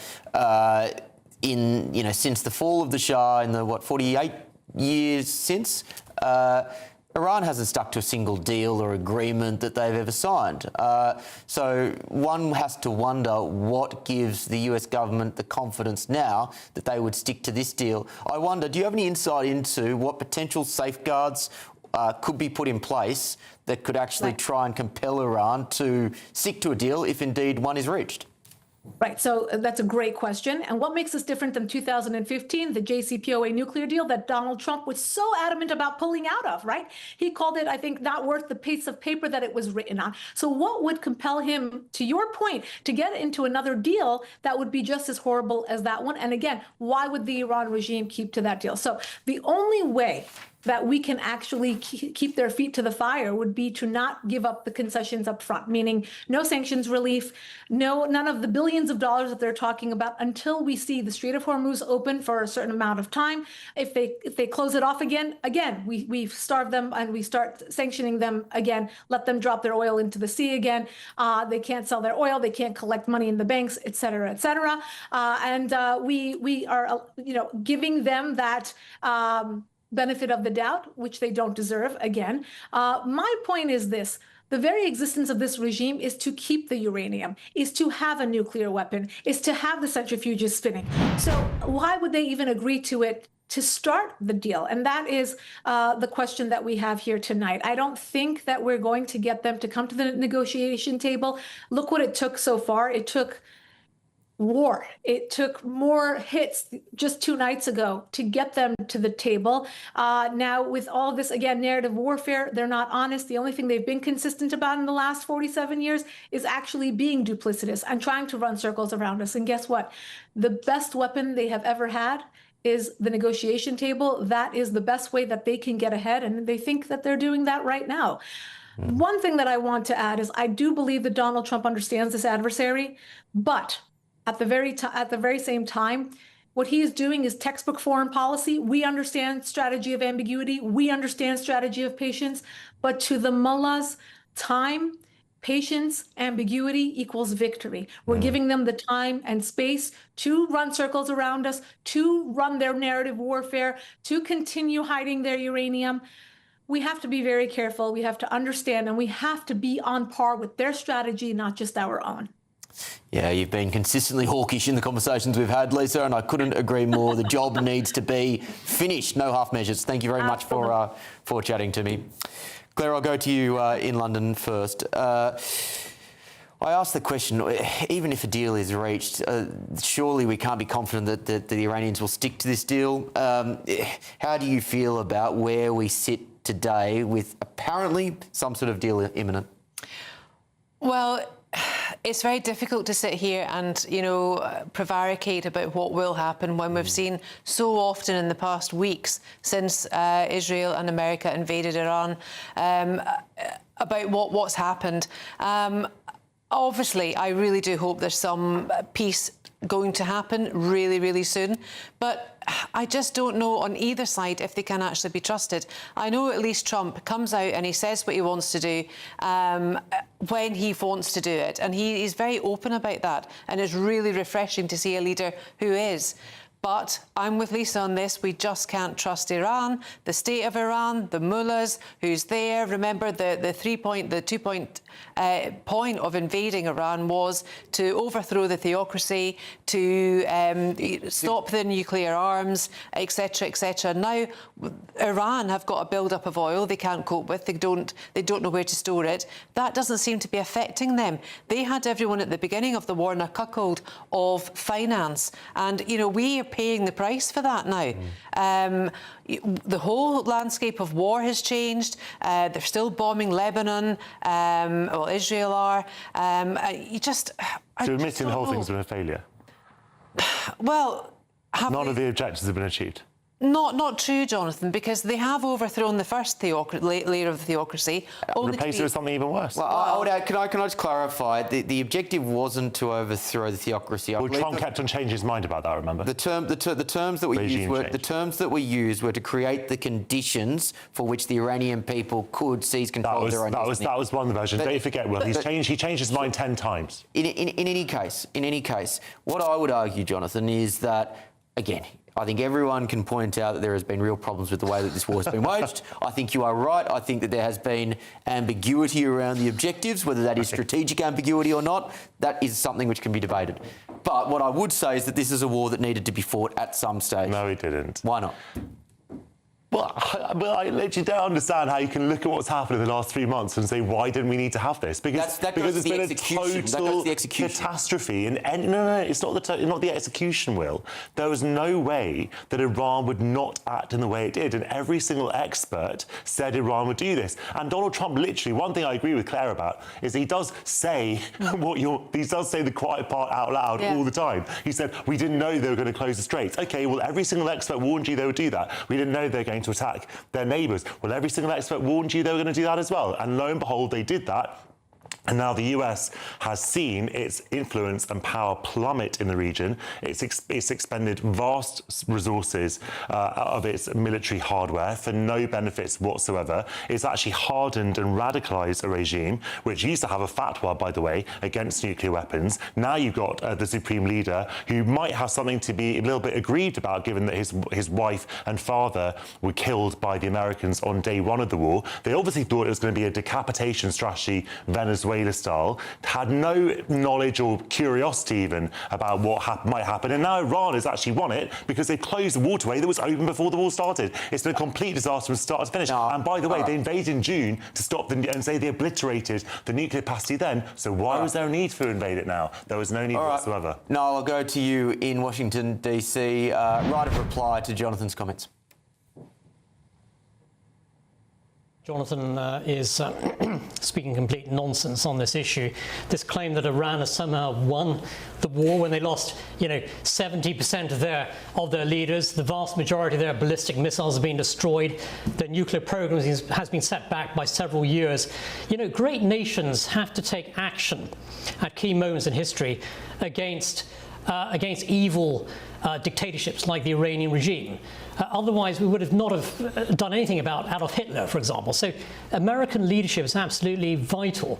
And the rest of the free world should have joined the United States, actually, in standing up to this brutal and barbaric terrorist dictatorship.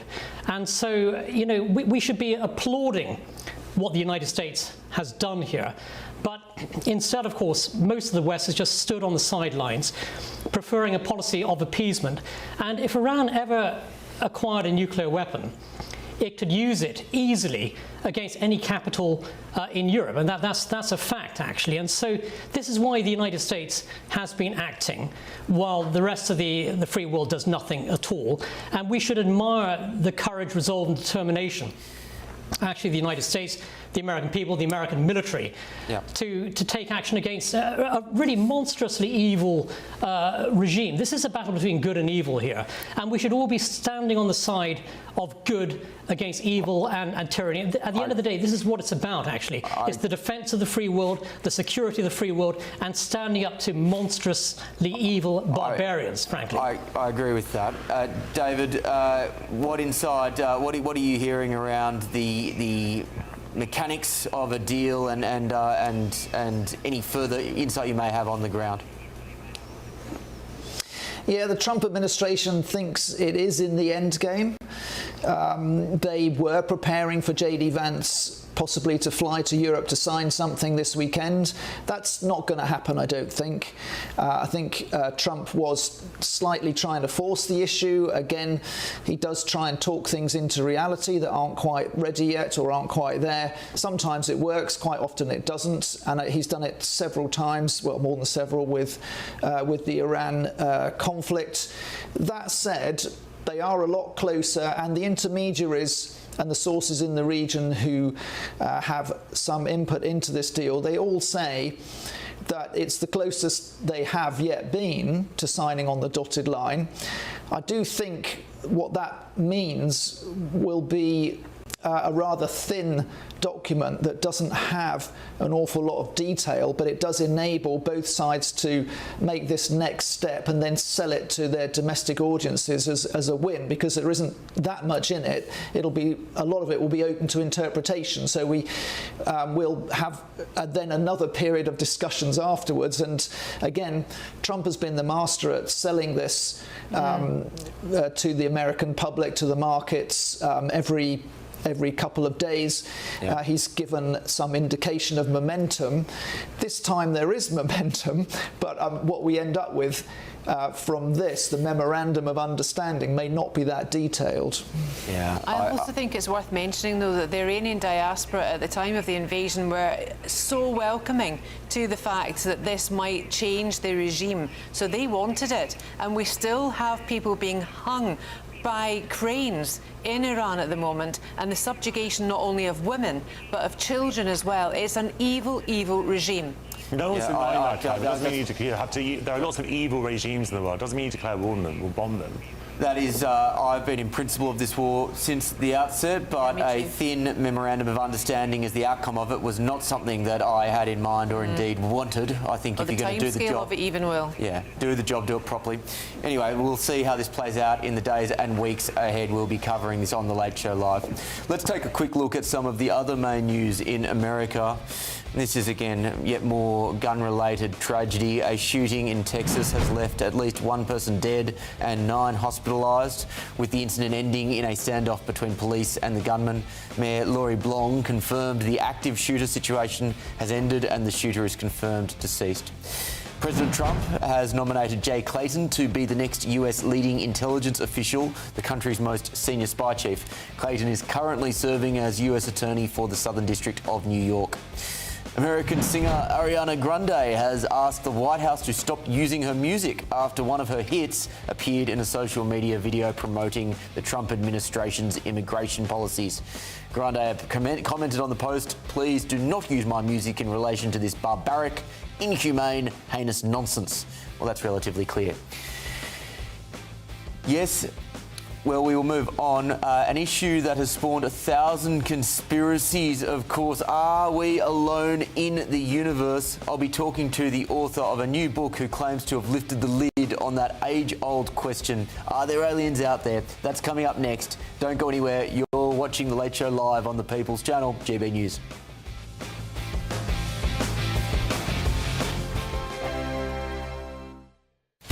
Breaking news, live updates, stories that matter. From the heart of the GB newsroom to every corner of Britain, with our team of dedicated journalists across the UK. GB News bulletins are there to deliver the latest news that matters to you. Bulletins on GB News, the People's Channel, Britain's news channel. From cold mornings to warm family brunches. From football to tennis in the car. In the kitchen. GB News Breakfast is there. With the stories you need and the conversations that matter. Anyway, let's talk business. Well, it has been a historic night in British politics. It's astonishing, isn't it? We're here again. To start your day just right. GB News Breakfast. Every morning from 6 a.m. Only on GB News. Britain's news channel. Welcome to Free Speech Nation with me, Josh Howard. This is the show where each week we see what's happening in the world of culture, current affairs and politics. First we'll say, welcome to the UK. And we're not afraid to use our free speech so that you can use yours. It's not controversial in the slightest to anyone who hasn't lost their mind. Free Speech Nation, Sunday nights at 7 p.m. Only on GB News, the People's Channel, Britain's news channel. At GB News, we love to hear from you, our loyal community. So drop us a line at gbnews.com/your say. There you can talk to each other and also to the presenters live on air. gbnews.com/your say, because GB News is your channel, Britain's news channel. Join me, Nana Akwe, for an informative, interactive news programme with a difference. It's fun. No, he didn't say that, though. I'm so surprised. I think there's an element of truth to that. Join me from 3 p.m. every weekend, only on GB News, Britain's news channel. You want to know what's really going on in the corridors of power? Labour don't know what to do with you half the time, and that makes you quite lethal in the chamber. Get behind the headlines with Chopper's Political Podcast. Join me, Christopher Hope, as I sit down with the great and the good of British politics. We'll see where this ruling takes us. These are the stories shaping our nation. Chopper's Political Podcast, available now on all platforms. Listen in and stay ahead. Hi, I'm Michelle Dewberry, and my show is your opportunity to cut through all the noise and dive in headfirst to some robust debates. Ideas clash. Situation, No, isn't it? no, Because the failure is you're deliberately avoiding my point. Nothing's held back, And if you think this is the end of it, wait for more. and we do not shy away from the difficult stuff. Sometimes I want to shake people and say, if only you understood. So join me on Dubes & Co. weeknights at 6 p.m. only on GB News, Britain's news channel.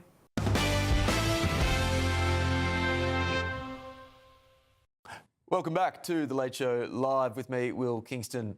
Well, the Pentagon has released its third tranche of files detailing UFO and alien encounters. The latest files include dozens of documents, videos, images and audio recordings revealing a range of unexplained sightings, from shape-shifting orbs to debriefings and communications linked to NASA missions. Speculation about unidentified flying objects has been rife for years, and I want to talk to the man who claims he can lift the lid on one of the world's most enduring mysteries. So I'm happy to welcome Jonathan Kaplan, author of the new book, Not for Disclosure, UFOs, the World's Best Kept Secret. Jonathan, earlier in the show, I brought Margaret Thatcher back from the dead. Can I now reveal that aliens are real? Because that would be a heck of a coup. Well, I think that's already really been revealed. And I think in Washington, it's pretty much an open secret now, because the congressional committees, and particularly the Oversight Committee of Congress, has received evidence and I think knows that this is a real phenomenon. What evidence do you have for that? Well, I mean, they've had now increasing numbers of people who are former intelligence officers, former people of senior rank in the military, who've come forward to say that they know from their own working experience that there are UAP, that's the term for UFOs now, UAP programs that are have received and are have actually possession of craft, and that these programs have been going on secretly or covertly for the last 80 years.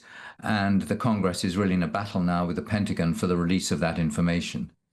What I struggle to understand here is, let's say that there is a cover-up and has been for some time, and that there are potentially craft somewhere in a American Army facility from outside of this planet. Why would the United States government cover it up? Oh, there are a number of reasons. Firstly, because they have reverse engineering programs, which are under special access projects with private defense contractors, and the technology which they're hoping to obtain from these programs is highly classified and would put them in a very dominant position.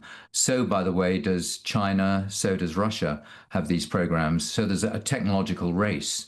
I think the second reason is because although they are working on the technological side, they still don't really have very many answers as to the source of this phenomenon, where it comes from, what its agenda is. And I think disclosure would be very unsettling and destabilizing if you haven't got the answer to those questions. And do you think that position may change and there would be any potential disclosure of the information that you refer to in your book? I don't think so. I think President Trump wants to be known to be doing new things. He says he's going to disclose the JFK assassination files. He hasn't really. He says he's going to disclose the UAP UFO files. There's been some disclosure, but it's nothing of the order of the kind of information that the intelligence services have in the United States and which other countries have as well. Jonathan, that's all that we have time for. Thank you very much. Keep watching the skies. I'll go to my panel in London. Jonathan, I will start with you. Do you buy it?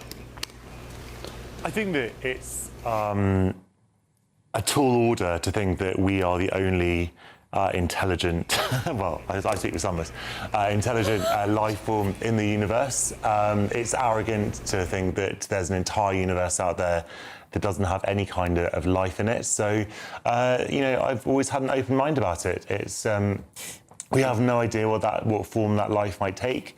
Obviously, I don't know how much governments might know about it. I think that one of the things about modern life is that even though we are so advanced and we advance so rapidly relative to the history of our species, there is so much that we don't know, and there's so much that we don't know that we don't know, if I can quote Donald Rumsfeld as well. So I would never be so arrogant as to say that we are alone in the world definitively, but I don't think we'll have a definitive answer in our lifetimes. Yeah, so Claire, I agree with Jonathan. I think statistically it is almost certain there has to be something else out there. At the same time, I wasn't quite buying the other Jonathan's analysis there, that there are just, craft in some sort of, American army base somewhere that have been kept quiet so they can reverse engineer technology. Well, the truth is, Will, we don't know, and that's the thing. But that's how every conspiracy theory is fueled. We don't know. I don't think any of us are here sitting with a colander in our head and tinfoil below that, But I think it might be quite exciting if there is something there. Right. But what I'd like to know is if it's anecdotal evidence they're using, or where is the real evidence of sightings of UFOs, or even meetings with them, or what anything, or lots of whataboutery actually. And I thought, I think Jonathan's book might be quite a good book to read. But I think the Vatican as well have got some reports of UFOs and things like that. And to be honest with you, I really want it all out in the open now. David, above and beyond, like this, I'm fascinated by how this issue just continues to capture the American public, or at least segments of it. Above and beyond that human yearning to understand a fundamental question of are we alone in the universe, why does it continue to take up what I would say is disproportionate airtime in American political discourse?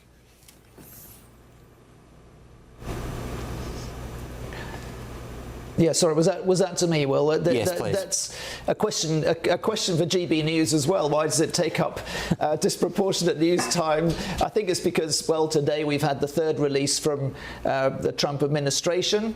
The cynics and the conspiracy theorists of a different kind suggest that these releases are deployed when the administration isn't doing so well in something, and it was just when, well, maybe the Iran deal's looking a bit shaky, and when inflation inflation has just hit a multi-year high, certainly the highest it's been under President Trump. So there's a little bit of an aspect of bread and circuses about it, I think, sometimes. I would note that Independence Day is approaching, July the 4th, and at least according to Will Smith, that's when the great revelation will happen, and the president himself didn't even know about it. So perhaps it's so secret that they haven't told the White House yet. Niall, do you put any sort of do you think there is anything behind the suggestions that Jonathan made, the author Jonathan? Well, I'm always fascinated by UFO stories and so on, and I like watching science fiction films. And today we've seen the release of Disclosure Day, the new Steven Spielberg film here in the United States, which is proving already to be, I think, a significant hit.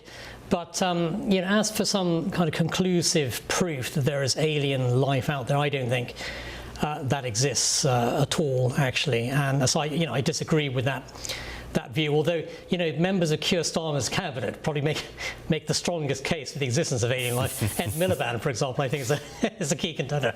But I think it's a subject that just fascinates the American people, as it does in the United Kingdom. But as for some kind of conclusive evidence, and I strongly disagree with that perspective, and we simply don't have that clear-cut evidence available.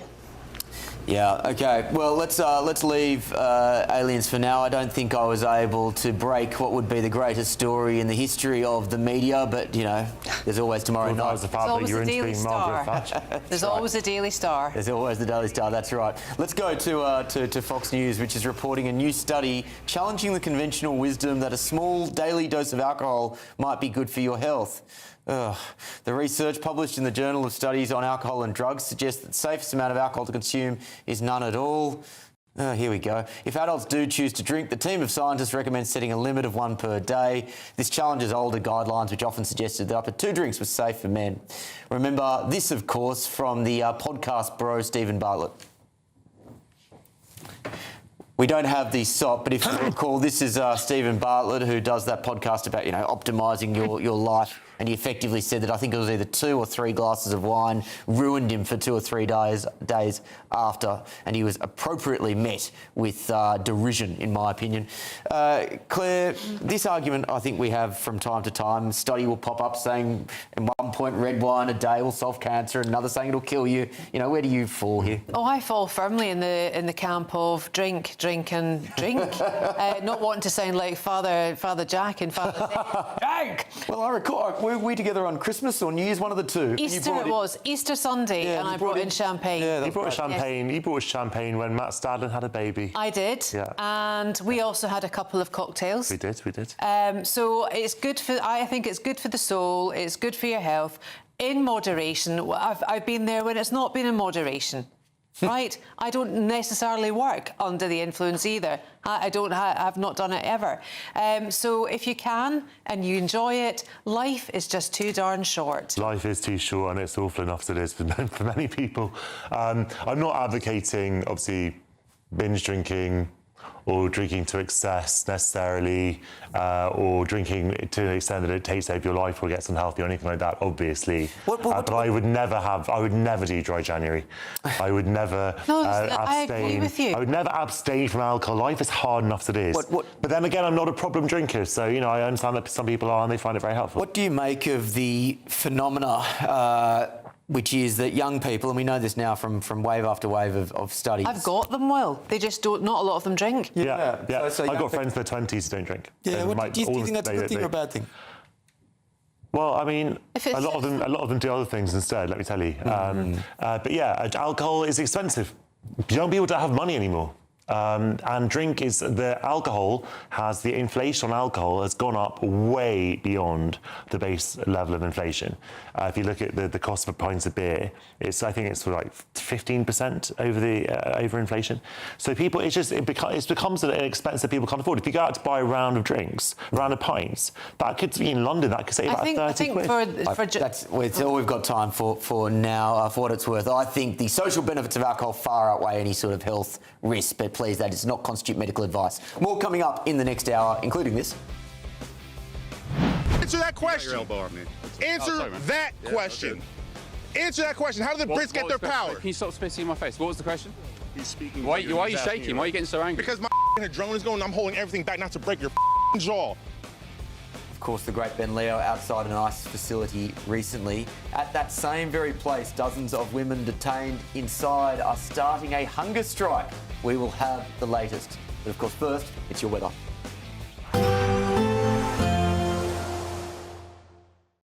Today, clouds overhead. Total zen within. Box Solar sponsors the weather on GB News. Good morning, this is your GB News weather forecast from the Met Office. Now through today we do have some showery rain across northern parts, but otherwise it's looking largely dry and there's lots of dry weather to come tomorrow as well. But like I said, yes, showers across Scotland, parts of Northern Ireland, even Northern England, and some of them could be quite heavy, but they're not looking as intense as the showers many of us had through this week. Watch out for some blustery winds in the north as well. Further south, a much drier picture and a good deal of sunshine, especially towards southern counties. Here temperatures should rise to around 23-24 Celsius. Do watch out for some very high levels of UV. Further north it's going to be feeling cooler. Yes, the temperatures will be lower, and with those blustery winds and the showers that will add to the fresher feel for sure. The showers do continue into the evening across northern parts, but actually overnight we're going to start to see most of them clearing away, drifting away towards the east as high pressure builds towards the south. So yes, a few showers to watch out for a little while longer, but things turning drier. Northern Ireland, for example, seeing the end of the showers by this evening, and then across much of England and Wales, apart from far northeastern parts, well, it is going to be a largely fine end to the day. Staying dry then across southern areas through the night. A lot of clear skies, but there is also going to be a swathe of cloud pushing across parts of Northern Ireland, perhaps feeding into parts of Wales as well. Where we get those clearer skies, and because the winds are dropping out compared to some recent nights, it is probably going to be a little bit fresher than some recent nights. Many places, though, holding up in double digits, particularly your towns and cities. But nonetheless, a bright start to the day for many of us tomorrow morning. Watch out for some murkiness towards the southwest parts of Wales, but any mist, low cloud should clear through the morning. And then we do have a bit of cloud, perhaps a few spots of rain across Northern Ireland, feeding into parts of central England and Wales, but otherwise lots of sunshine both towards the south and across Scotland. Much sunnier than today here, and temperatures, well, here higher than today and elsewhere similar. Bye-bye. Today, clouds overhead. Total zen within. Box Solar sponsors the weather on GB News. Thank you to our global community for watching and listening to GB News. We are not only the #1 news channel in Britain, we're chosen by you around the world.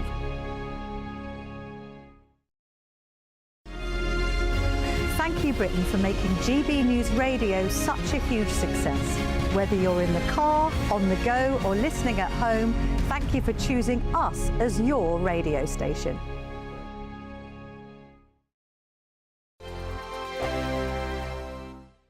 Britain deserves a newsroom that puts the facts and your voice first. Well, and that's what you get on GB News. Lively debates, lively conversation. And we're not afraid to hold power to account. And each other. So join me, Andrew Pierce. And me, Miriam Gates, for Britain's Newsroom, weekdays from 9:30 on GB News. Bold. They are under no illusion. Ray. Are you a human trafficker? Boundless. I've had enough of the nonsense, and I'm not afraid to say it. Don't get us on the BBC. Every weeknight, I tear through the headlines. The smell of gasoline. Should we be worried about it? From Westminster madness to cultural war chaos. What I'm going to do now is they are throwing things out the car as we speak. Get ready, Britain. Here we go. Patrick Christie's tonight, weeknights from 9 p.m. only on GB News, Britain's news channel. From the school run to the home run, watch a new show for all of Britain. He can say whatever he wants. A straight talking show where all voices are heard.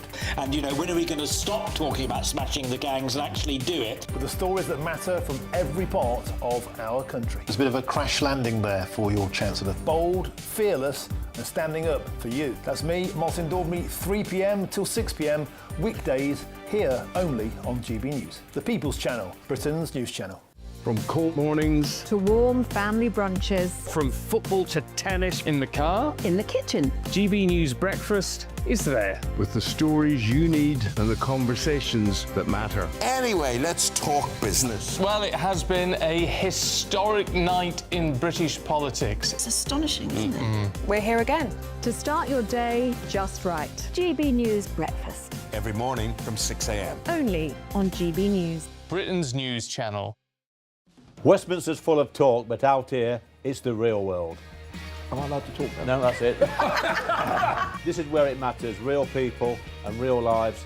That's what politics is all about. The fact that Trump made a good start, no. Straight answers, no spin, and just a couple of pints. How many fingers have I got up? About 10. So join me for Lee Anderson's Real World every Friday at 7 p.m. only on GB News.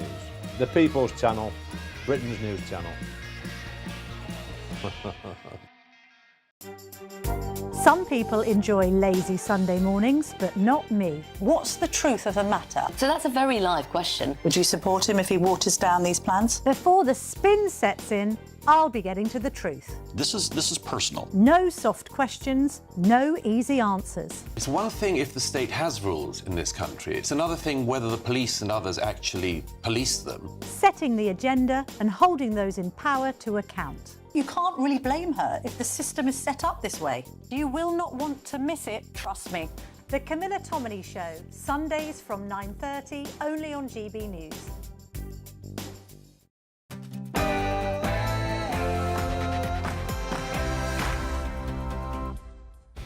Good morning, Britain. Good evening, America. Hello, wherever you're watching around the world. We are live from London, England. This is the People's Channel, GB News, with all the stories shaping Britain and America. Coming up in our final hour. Well, honestly, I was speechless when I woke up to your voice. Now you told me how you've been feeling this. Oh, Lord help us all. Ed Miliband poised to become Chancellor in a future Labor government. That's at the same time as... I'm not going to walk away. And let me just be clear with you, that's not about personal vanity. It's not about stubbornness. It's out of a very deep sense of duty. I'll let you make up your own mind as to whether you believe the Prime Minister. After a day where the resignations mounted, just how long can Sir Keir Starmer hold on? And? The Prime Minister relied on my advice, and I got it. He's back! Morgan McSweeney is already back in Downing Street, advising the PM after only quitting a few months ago. The Strait will officially open as soon as we sign, which could be soon, very soon, maybe over the weekend. Here we go again. A senior US official has said Washington expects to sign an initial deal within the next week. Could we finally be seeing an end to the Iran war? Answer that question. Answer that question. Answer that question. How did the Brits get their power? Can you stop spitting in my face? What was the question?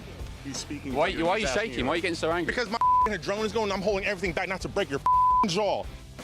A masterclass from the great man. That was Ben Leo outside an ICE facility recently. At that very same venue, dozens of women detained inside are starting a hunger strike. We'll have all the latest. And? The first question you wanted answered when you became president? Where are the aliens? Well, I couldn't hide my scepticism earlier, but the author of a new book claims to have lifted the lid on that age-old question. Are there aliens out there? I'm Will Kingston, and this is The Late Show Live.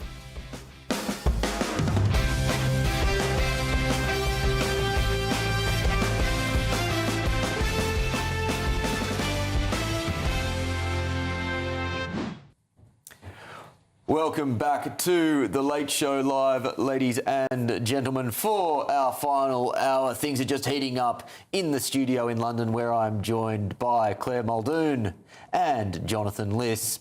And in Washington, D.C. is David Charter. And let me get this right, it is Niall Gardner. Thank you for joining us, one and all.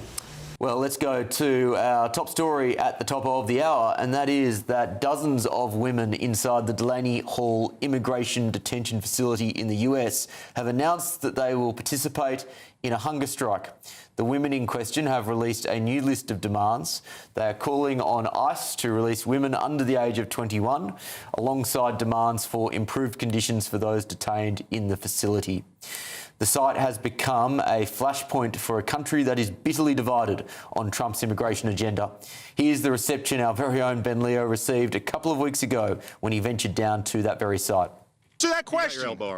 Answer that question. Answer that question. How did the Brits get their power? Can you stop spitting in my face? What was the question? He's speaking. Why are you shaking? Why are you getting so angry? Because my adrenaline is going. I'm holding everything back not to break your jaw. To discuss the background on this, let's head over to Republican strategist Matthew Hurt. Matthew, great to join. Great to see you once again. Get us up to speed. What's going on at that detention facility? You know, protesters, women and men now, are engaged in a hunger strike, and men are engaged in a work strike. About 300 men not doing the work that you might do in a detention facility. This facility is owned by its own privately. In the United States, we have a conversation about private and government-owned detention centers and jails. It does look like the facility has released two women two 18-year-old women and a pregnant woman. But it looks like ICE and DHS are saying that not much is going on. Sorry, Will. I was speaking to my panellist Claire Muldoon off camera, and she took issue with the fact that this is a privately operated facility. One of the arguments could be that the fact that it is privately operated means that the desire for efficiencies would lead to inhumane treatment. Is there evidence of inhumane treatment at this facility? It's to be determined on the inhumane treatment. What we do know is that the facility does have a number of rundown areas. Many of those being held there are asking just for upgrades. I think it is reasonable to expect livable conditions in a detention facility, whether you are arrested as a citizen for a crime or working through the immigration court system on your way either out of the country or to further conversations. So, look, I'm a huge supporter of President Trump. I love the immigration policies, and 80% of Americans support deporting illegal aliens and closing the border and further restricting our immigration policies here. But going about it in a state like New Jersey and Newark, New Jersey, where the far left does exist to protest and rally, where the governor is spending taxpayer money on legal aid for many of the people in this facility, it looks sort of bad for the Trump administration. Well, Matthew, my final question on that is, do you think that these measures taken by detainees will influence the Trump administration? Well, what we've seen is progress already. Like I said, the facility has released two 18-year-olds and a pregnant woman. I do think in issues where people are being detained, that a hunger strike and a labor strike sends a message to individuals, to leaders and stuff. So it's certainly making the news. And I do think that President Trump, DHS and ICE will probably move toward more humane conditions at this particular facility. Matthew, great to see you once again. Thank you for joining the show. Let's go to my panel. I'll start with Jonathan in London. Jonathan, what do you make of this? Are you, I may know the answer before I asked it, are you supportive of these detention measures? No, Will, I'm not. And I think that, look, the way that ICE conducts its business as a kind of paramilitary organisation under the direct line of the president speaks for itself. The way that ICE has clearly abused its power, the way that it's gunned down innocent American civilians in the streets. That is, I need to point out that is a contentious claim. I'm sorry. What part of that? No, sorry. What part of that's contentious? They gunned them down. Yes, they were innocent. They gunned them down. That literally happened. Are you denying they gunned them down now? You're saying that Alex Goodwatch just had a heart attack, did he? Jonathan, gun them down implies intent. No, and that has not been literally what happened. Well, of course it was an intent to gun. Of course it was intent to shoot a gun. I didn't say they murdered them, although I do think they did. But that hasn't been tried in a court of law. And guess why? Because they haven't been charged charged with the offence. Guess why? Because they're protected by the authorities. And guess another thing, the US population is completely against that kind of behaviour, and you see in all kinds, the backlash to that was so great that Trump actually had to step back from a lot of his rhetoric, particularly after Alex Pretty was killed. So ICE is not popular, and the way that they go to blue states, democratic cities like Minneapolis, like Los Angeles, now there's talk about flooding into New York City after Trump I'm sure coincidentally, after Trump got booed in Madison Square Garden the other day. Just goes to show you this isn't about stopping immigration, it's about Trump settling scores, it's about him sort of opposing and sort of taking revenge on his political opponents. It's absolutely outrageous and it's completely despicable that Congress responded it to the extent it has. Claire, I'm going to go to you in a second on what the lessons are for the United Kingdom if a more hardline government is to come in. But before we do, I just want to round out the conversation on America. Noel, I'll give you a right of reply on Jonathan's remarks. To reply because Jonathan basically just, talks science fiction most of the time. He doesn't have any understanding of what's going on the ground here in the United States. I mean, Jonathan, your knowledge of America is extremely limited, I might say, very simplistic and full of lies also, actually. And the staggering ignorance of everything that you say and talk about is absolutely, it knows no limit. In fact, Jonathan. What's he got wrong? What's he got wrong? The reality, Jonathan, you're the most boring man on television. Let's cut the playground stuff. What's he got wrong? Let's respond to here. Jonathan, your arguments that somehow, this is some kind of totalitarian state in the United States taking action against these poor harmless illegals.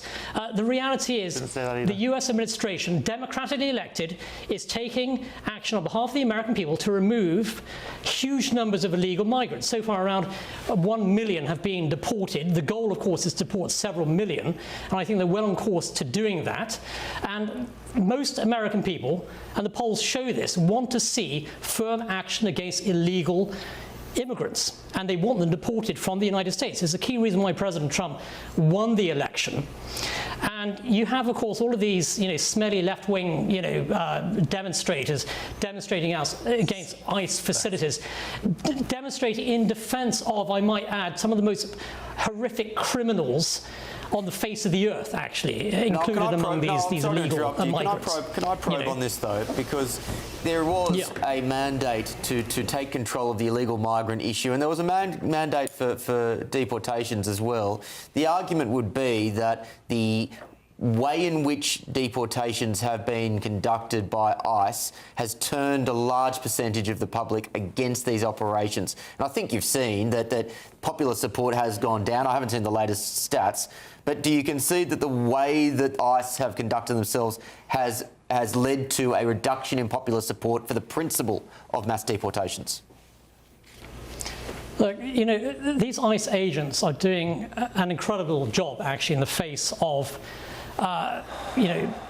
barbaric protesters, frankly, who have no respect for the rule of law and who side with criminal, illegal aliens. It's an incredibly difficult and it's a dangerous job, actually, when you go into these Democrat-controlled areas where they are actively protecting illegal migrants and criminals, actually. It's a very tough job.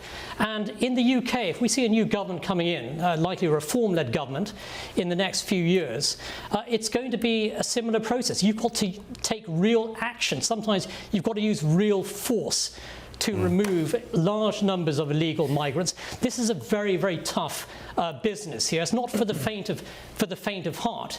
And we are up against, of course, the left-wing sort of liberal establishment, but also up against some really vicious criminal elements who are a large part, of course, of the illegal migrant community. But the lefties will always, of course, defend these evil criminals. Actually, 3 cheers for ICE for doing what they are doing.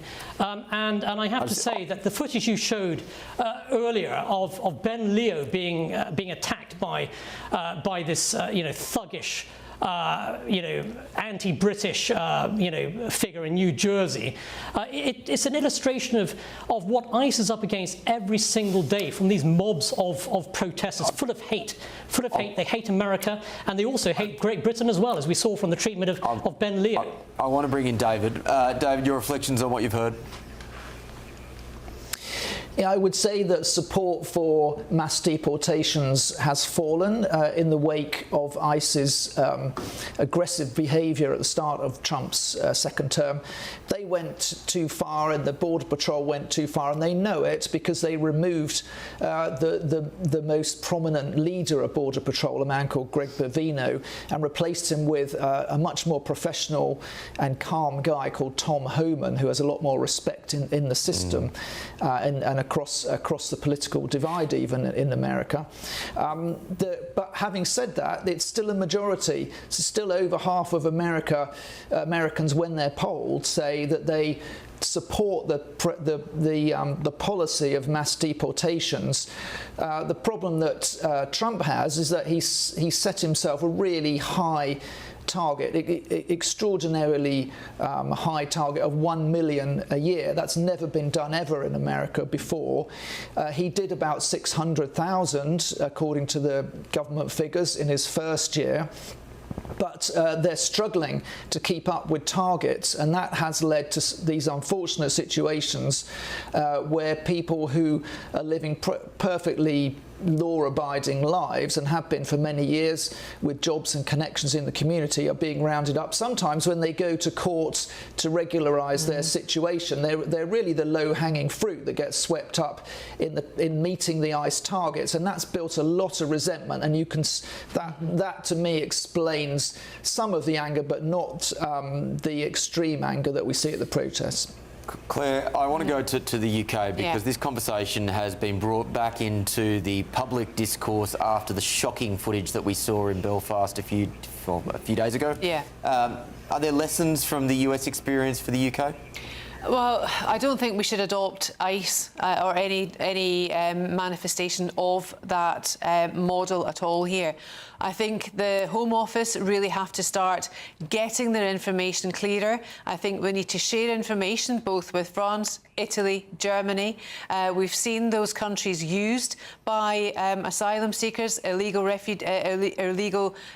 immigration, people coming into this country through those routes. We need to know what's happening. These are not families fleeing war-torn countries. These are criminals involved in the human slave trade, in human trafficking, and that is what we need to get to the crux of the matter of. We cannot afford to let undocumented, especially male men, come into our country to commit such atrocities as they are doing, raping of young girls, the stabbing of young men, etc., etc., etc. I could go on ad nauseum. We've just had today in Dundee the report from the Procurator Fiscal up there and the judge who said that those Bulgarian, I think they were, did start and did cause damage to two poor, very impoverished young girls who clearly were very vulnerable, socioeconomically vulnerable from a family,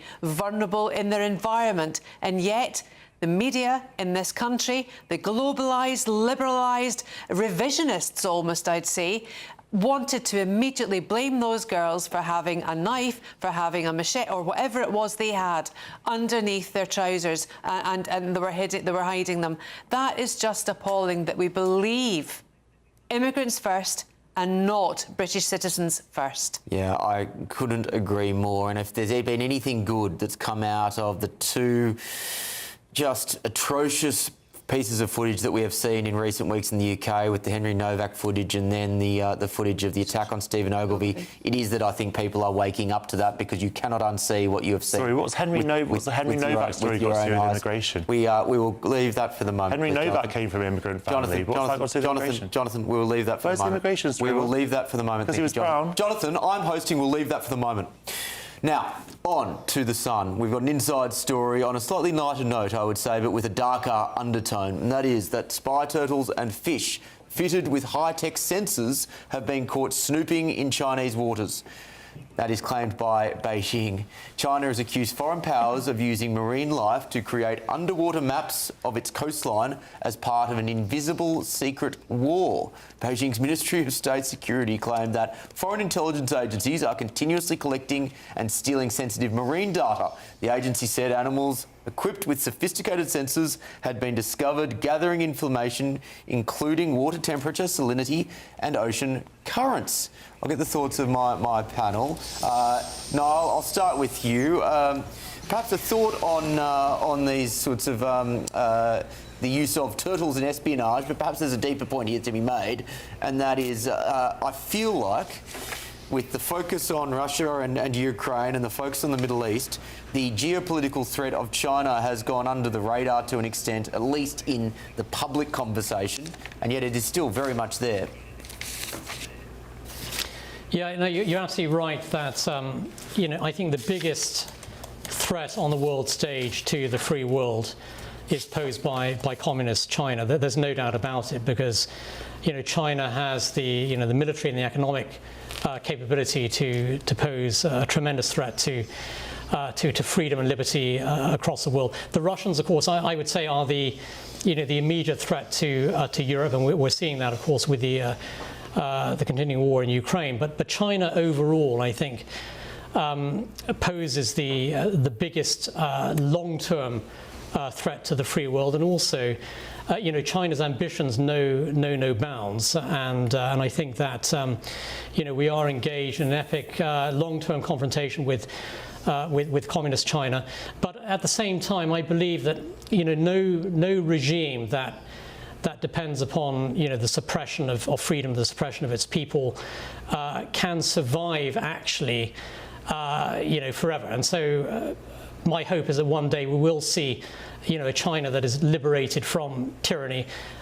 We're not witnessing, of course, that at this time, but I think that if the West has resolve, if the free world has the resolve to stand up to communist China, eventually this communist regime will fall, just as the communist regime fell in the Soviet Union as well. So this is the epic confrontation of our time. But let's not underestimate, of course, the tremendous threat posed by Putin's Russia, and also by the likes of Iran and North Korea as well.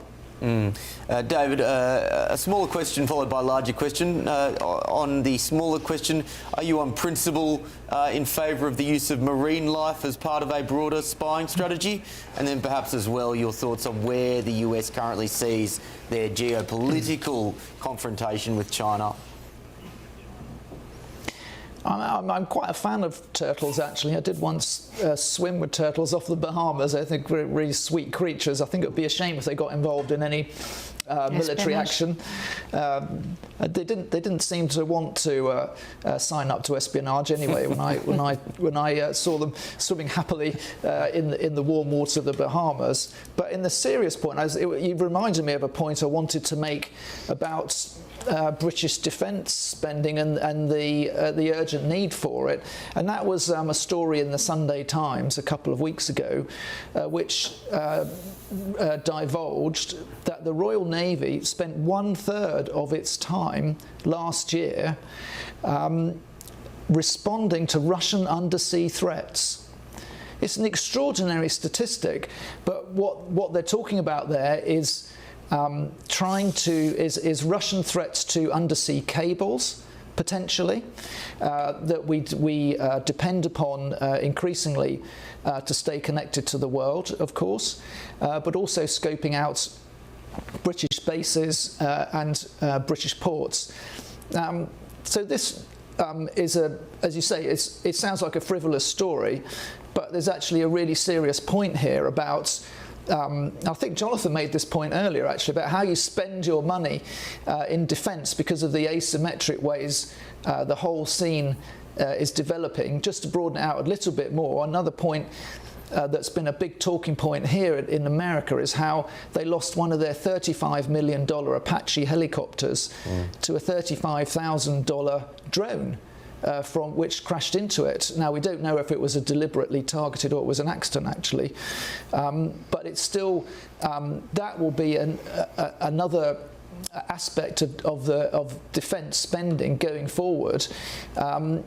as well as underwater protection in the air of these enormously expensive planes from relatively cheap drones. Yeah, it is extraordinary how drones will and are changing both the economics of warfare as well as the way that wars are waged. I want to go on to another inside story though, and that is that the first GLP-1 weight loss pill, these are the next generation of weight loss drugs, it's been approved for use in Britain, spelling the end of weekly injections for thousands.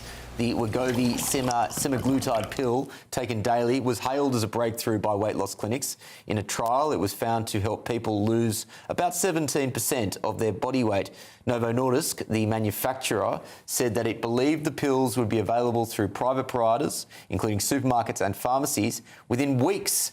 The Medicines and Healthcare Products Regulatory Agency approved the drug for use for adults with a BMI above 30 and overweight patients with a related health condition. The starting dose for the tablet is 1.5 milligrams, rising through all the way up to 25 milligrams being the maximum dose. Good thing or bad thing, Claire? I think it's a good thing. It will be prescribed, it will be regulated. We know the contraindications of comorbidities due to obesity, type 2 diabetes, for one. You know, there's a myriad of conditions, and if people can take the pill instead of taking the jab, then I think it'll be good, and it'll have a lot less burden on the NHS going forward. Jonathan, what do you say to people who say, look, this is just an excuse and people should get off the couch and sort out their diet before they resort to pills? Obviously, a lot of people have obesity and they find it very difficult to combat it. So if there are ways to help them, then all the better. Niall, agree? Well, it's my view that, of course, if people want to take those pills, it's up to them. The state, of course, shouldn't subsidise this, and the reality is that, you know, if people want to, you know, to lose weight, just eat less and exercise, and I think that should be at the core of the message. But, you know, it's a free market. If people want to buy weight loss pills, they should be able to do so, but you shouldn't have government subsidies for this, and you know, it's just a matter of you know, individual choice in a free market, I guess. I want to go to a third story here, and that is Secretary of State Marco Rubio has touted this weekend's UFC event, which will take place at the White House. The White House is the people's house. It belongs to the people of the United States. The American 250 celebration belongs to the people of the United States. And there are millions and millions of Americans from all walks of life that are not necessarily attuned to politics or the financial markets or anything else, but they love the sport. And every Saturday, we got a big event once a month, they're tuning in and they're watching and they host it. For them to be able to see this event with their White House in the background as part of our celebration as a country in our 250 years, I think is a gift to the American people. That's what Saturday Sunday is about. It's a gift to the American people. They're going to see their White House in their capital on their nation's birthday, celebrating with a historic event. We could have had a band, and we have great bands. We could have done a Shakespeare in the Park production. There are a lot of things we could have done with it, but this one will have people watching, probably over, what, 1 billion people all over the world. 1 billion people all over the world will be watching America celebrate its 250th birthday with the White House in the background and some of the best athletes in the world. David, I'll go to you. Do you think it is appropriate for the White House to be hosting a UFC event in this way? I personally don't think it's appropriate. I think it's a minority interest sport that it really excites President Trump because of the combat element, and he loves being ringside and literally seeing people break each other's noses in front of him. However, he is the guy in the White House, and he wouldn't be the first, I'm told, to lay on some kind of boxing type clash in the White House, because Teddy Roosevelt used to hold boxing matches and even take part, but when he was president over 100 years ago. So it's a bit, in a way, it's a bit back to the future. I'm intrigued to see how they clear up afterwards, actually, because we here in Washington can see this enormous structure towering over the White House called the Claw, that they've created, this octagon, which will be the mixed martial arts fighting ring. It's it's cost something like $60 million to set up and stage, which they say is all funded by the organisation itself and private donors. There has been criticism that President Trump has invested in the shares of the parent company of UFC and that there will be spin-off benefits. I'm going to leave that to one side because that's another debate that's been raging here about just how much he does get involved in his share purchases. But as I say, I'll be intrigued to see how they make it good afterwards and whether Trump follows through. I think he was joking when he said they put the Eiffel Tower up temporarily in Paris, and maybe this will be temporary in the same way on the White House lawn.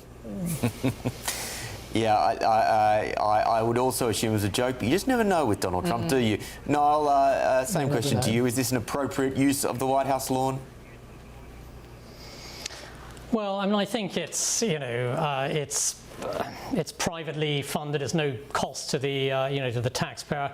I don't watch, UFC myself, but there are millions of Americans who do, and I expect there will be a lot of Americans who will be watching this, and also people will be watching across, across the world. And so, as David mentioned, I mean, there has been a tradition in the past, of previous presidents who have hosted.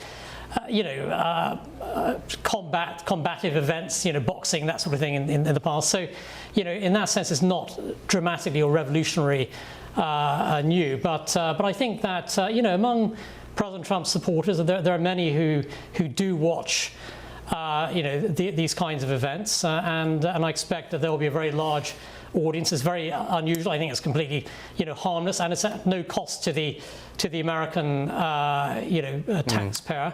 And it's better than, some of the events held by, by Joe Biden, which I thought, really degraded the White House in many respects. With, sort of drag queens and that sort of thing appearing. So, this is, I think, it's wholesome, all American entertainment. The vast majority of Americans, I think, will have no issue whatsoever with it. And in contrast with the Biden administration, I mean, I think it's night and day, frankly. Jonathan, what would you rather see on the White House lawn? Would you rather see drag queens or a UFC bout? I'd rather see drag queens any day. But to be honest, I don't think either of them are necessary to have outside in the White House. I don't actually think culture wars are great just if my side's in the ascendant, unlike people like Niall, who will stop at nothing so long as his side is having a nominal victory, because it's just he's the king of vulgarity, and it's obviously about vulgarization. Donald Trump is the most vulgar man who ever set foot on earth.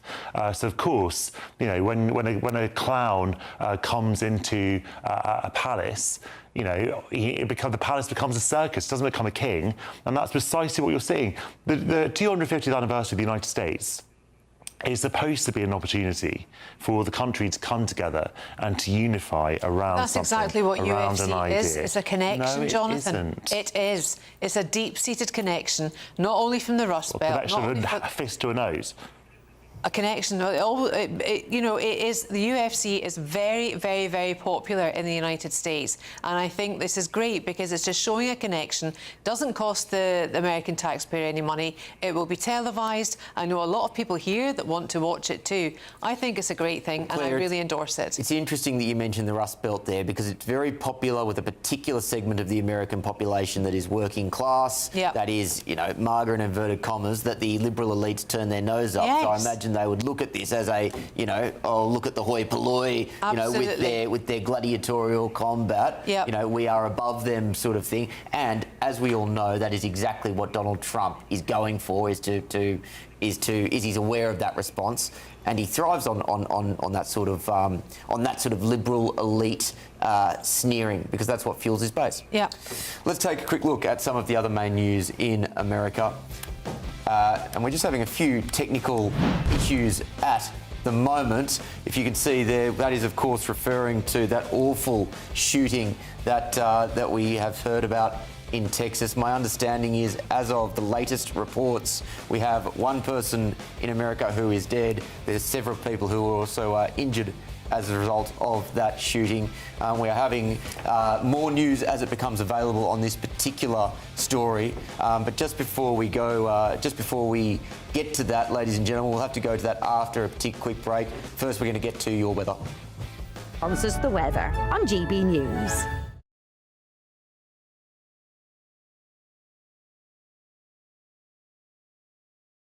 Good morning. This is your GB News weather forecast from the Met Office. Now, through today, we do have some showery rain across northern parts, but otherwise it's looking largely dry, and there's lots of dry weather to come tomorrow as well. But like I said, yes, showers across Scotland, parts of Northern Ireland, even northern England, and some of them could be quite heavy, but they're not looking as intense as the showers many of us had through this week. Watch out for some blustery winds in the north as well. Further south, a much drier picture and a good deal of sunshine, especially towards southern counties. Here temperatures should rise to around 23-24 Celsius. Do watch out for some very high levels of UV. Further north it's going to be feeling cooler. Yes, the temperatures will be lower, and with those blustery winds and the showers that will add to the fresher feel for sure.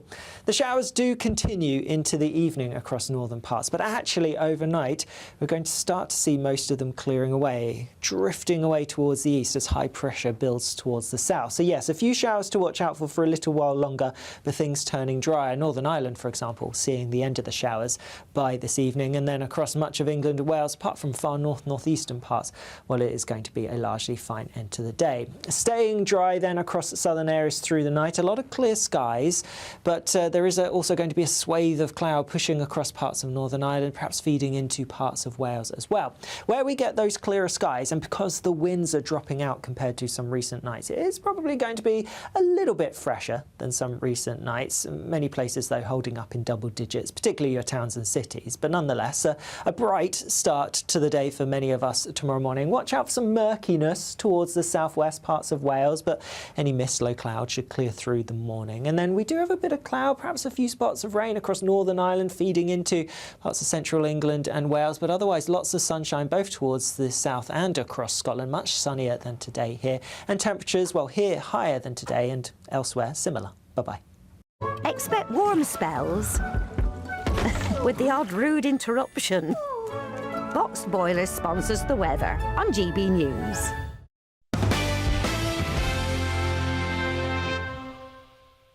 I think GB News is completely unique in the way that we interact with our viewers. Our audience aren't afraid to have their say. They want their voices heard now, and they've got a channel where that can happen. I find more and more as I'm wandering around, people come up to me and they say, "We saw you on television." I say, "Oh yes, on what?"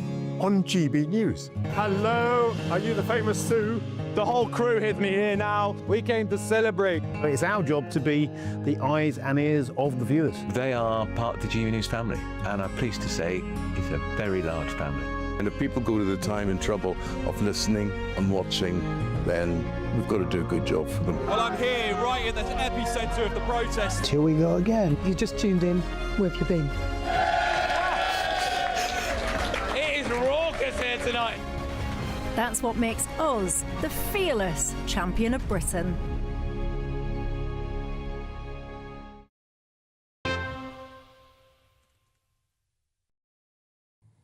Welcome back to The Late Show Live. We mentioned earlier in the show that The Telegraph is reporting that Ed Miliband has been angling for the chancellorship in a future government. Of course, this comes alongside the news that, again, was also reported in The Telegraph, well, yesterday now, that says that there is a drive for Ed Miliband to ban underfloor heating as part of his net zero agenda. He is going to ban the sale of underfloor heating systems deemed to be using too much power in his net zero drive. Look, this is, as we would expect, yet another move which will impact the comfort of British citizens as well as many British businesses. The question has to be asked, given that there is next to no impact that the UK will make on global emissions, is this worth it? We're going to go to James now in the United States. James, do we have you there? We do. James, what do you make of this net zero zealotry from Ed Miliband? Yeah, thanks for having me. I think that at the end of the day, this just amounts to climate virtue signaling, if you will. I don't think that this proposal that's being put forward by Ed Miliband is actually going to do anything to go and tackle the climate emissions of the United Kingdom. And ultimately, who goes and pays the price are consumers in the United Kingdom, because you're restricting the amount of choice that's available to them, and it's going to increase costs, and they're not really getting any savings as a result of this. By the government's own estimations, if consumers went and were forced to go forward with this, they're going to save what, maybe £8 a year. I guarantee you the amount that they're going to spend on having to go for these new products is going to be a lot more than £8. You're going to go and basically be dead before you see a return on that investment. Yeah, it's nonetheless he's going to continue with this regardless. What's the mood like in the United States? Obviously, Donald Trump has veered away from these types of, I would suggest, virtue signalling, net zero style climate projects. Has that just now effectively been consigned to history under the Trump administration? Yeah, thankfully it has been, because underneath the previous administration, there was talks about doing similar kinds of initiatives. I'm old enough to remember when there was talks about banning gas stoves. And let me tell you, the Americans were not very happy about that, so much so that they were printing out shirts that had, pictures of gas stoves on them saying, "Come and take it." And I would certainly encourage Brits to go and do that. But then again, I don't want them to get in trouble underneath the controlling government of Keir Starmer there that wants to go and, arrest people for saying mean things online underneath the Online Safety Act. So please do proceed with caution if you're going to go and be opposed to this kind of a rule. Yeah, so what we're hearing is that there will be new rules that will make temperature controls mandatory, and that would of course push consumers to more costly modern alternatives. And this is at the same time where so many people in the United Kingdom are doing it tough. When I hear arguments for this sort of thing from Ed Miliband, you'll generally get two types of responses from him. You'll either get the whole, well, we need to be a leader for the rest of the world argument, as in China and Russia and India will see the shining example from the United Kingdom and therefore change their ways when it comes to energy usage. And then the second is, through centralised planning, you will be able to reorganise the economy and take advantage of the green opportunities of the future. How do you respond to those two arguments that you generally hear when it comes to these sorts of initiatives? Yeah, I don't think that that's the way that you go and tackle it. You're not going to win hearts and minds by trying to force these things down the throats of consumers. Again, when we're looking at the Biden administration and how they tried tackling the Green New Deal that they were doing, it was through, heavy subsidization of electric vehicles, threatening to go and ban gas stoves. And people didn't respond well to it because, people can't really afford to go and make these choices on the margin. There are other things that we can go and do, I think, if we want to go and reduce our carbon footprint, and that's going and building more energy in the scheme of things. Why aren't we doing more to go and bring more nuclear online? These are more reasonable and rational things that don't go and put pressures on consumers that are already feeling the pinch of more costly goods overall in the economy. I mean, inflation has been ravaging around the world for years on end now with no abate in sight. So again, I understand why it sounds sexy to be like, we're going to be the leader of the world here. But if your people don't actually feel those benefits because it's too costly, then you're not actually going and meeting the objective here, because they're going to grow to disdain your government, and that's not going to leave you in power for long. Yeah, I agree. When you look at taking a step back and where the global climate movement is heading, you obviously have the United States, which is moving away from that sort of climate activism that you saw under the Obama administration. China appears to just be getting as much energy as humanly possible, and it almost, from every possible source, and that includes still a huge amount from coal, for example. India, much the same. I remember 6 to 12 months ago, they were celebrating the total amount of coal-powered stations that they had in the country. Where do we sit today in 2026 when it comes to the global climate change movement?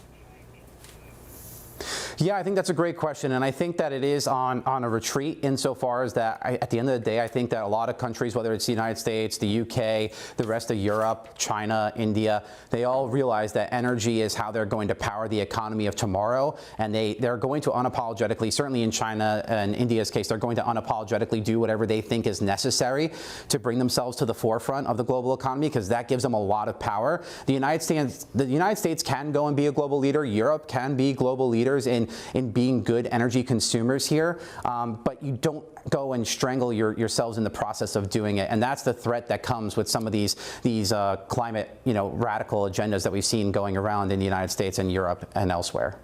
James Sanowski, thank you very much for joining me this morning.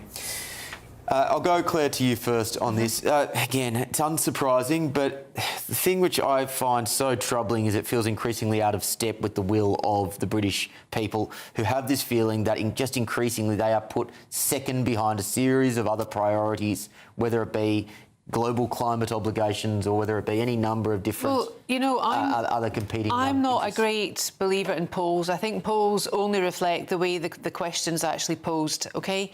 But consistently, never, ever, ever has anyone put the environment or the strive for net zero above anything. The four main indicators are the economy, defence, immigration, etc., etc. Net zero never, ever figures in that. The only place it does figure is actually in our pockets. And that's what I don't understand. His inability, Miliband's that is, his inability to read the room and, to take any advice from anybody. And whilst I completely understand and agree with Jonathan in a certain respect that Miliband is such that he took his ministry extremely seriously, and that's what he does, and that's quite nice to see a minister, and he's very effective. However, I just don't think it's the time, nor it's the place. Yeah, like Jonathan, this will either make houses colder or it will make it more expensive to make them warmer. How can you justify that to the British people when they are already struggling with cost of living?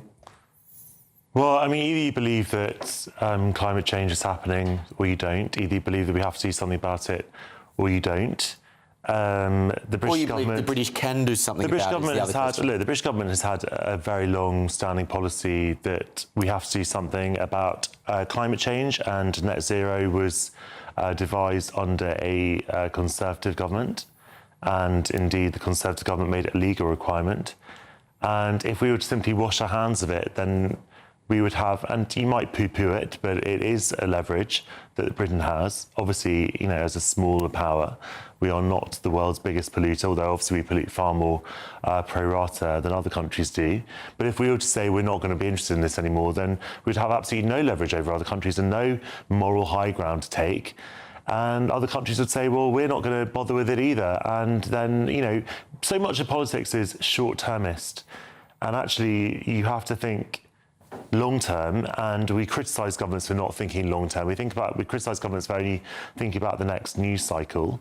And if the governments are thinking about the world that we're going to bequeath to our children and grandchildren, that's a good thing. We should be encouraging that, even if it might bring inconvenience or discomfort or trade-offs in other areas of life. And I don't believe that there has to be a zero-sum game. We can also look at, the short-term challenges that we have and still take net zero seriously.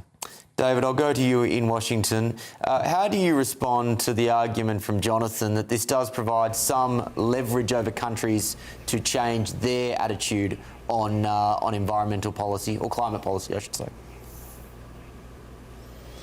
Well, I think that's undeniably true if you want to be at the table of climate discussions in a meaningful way.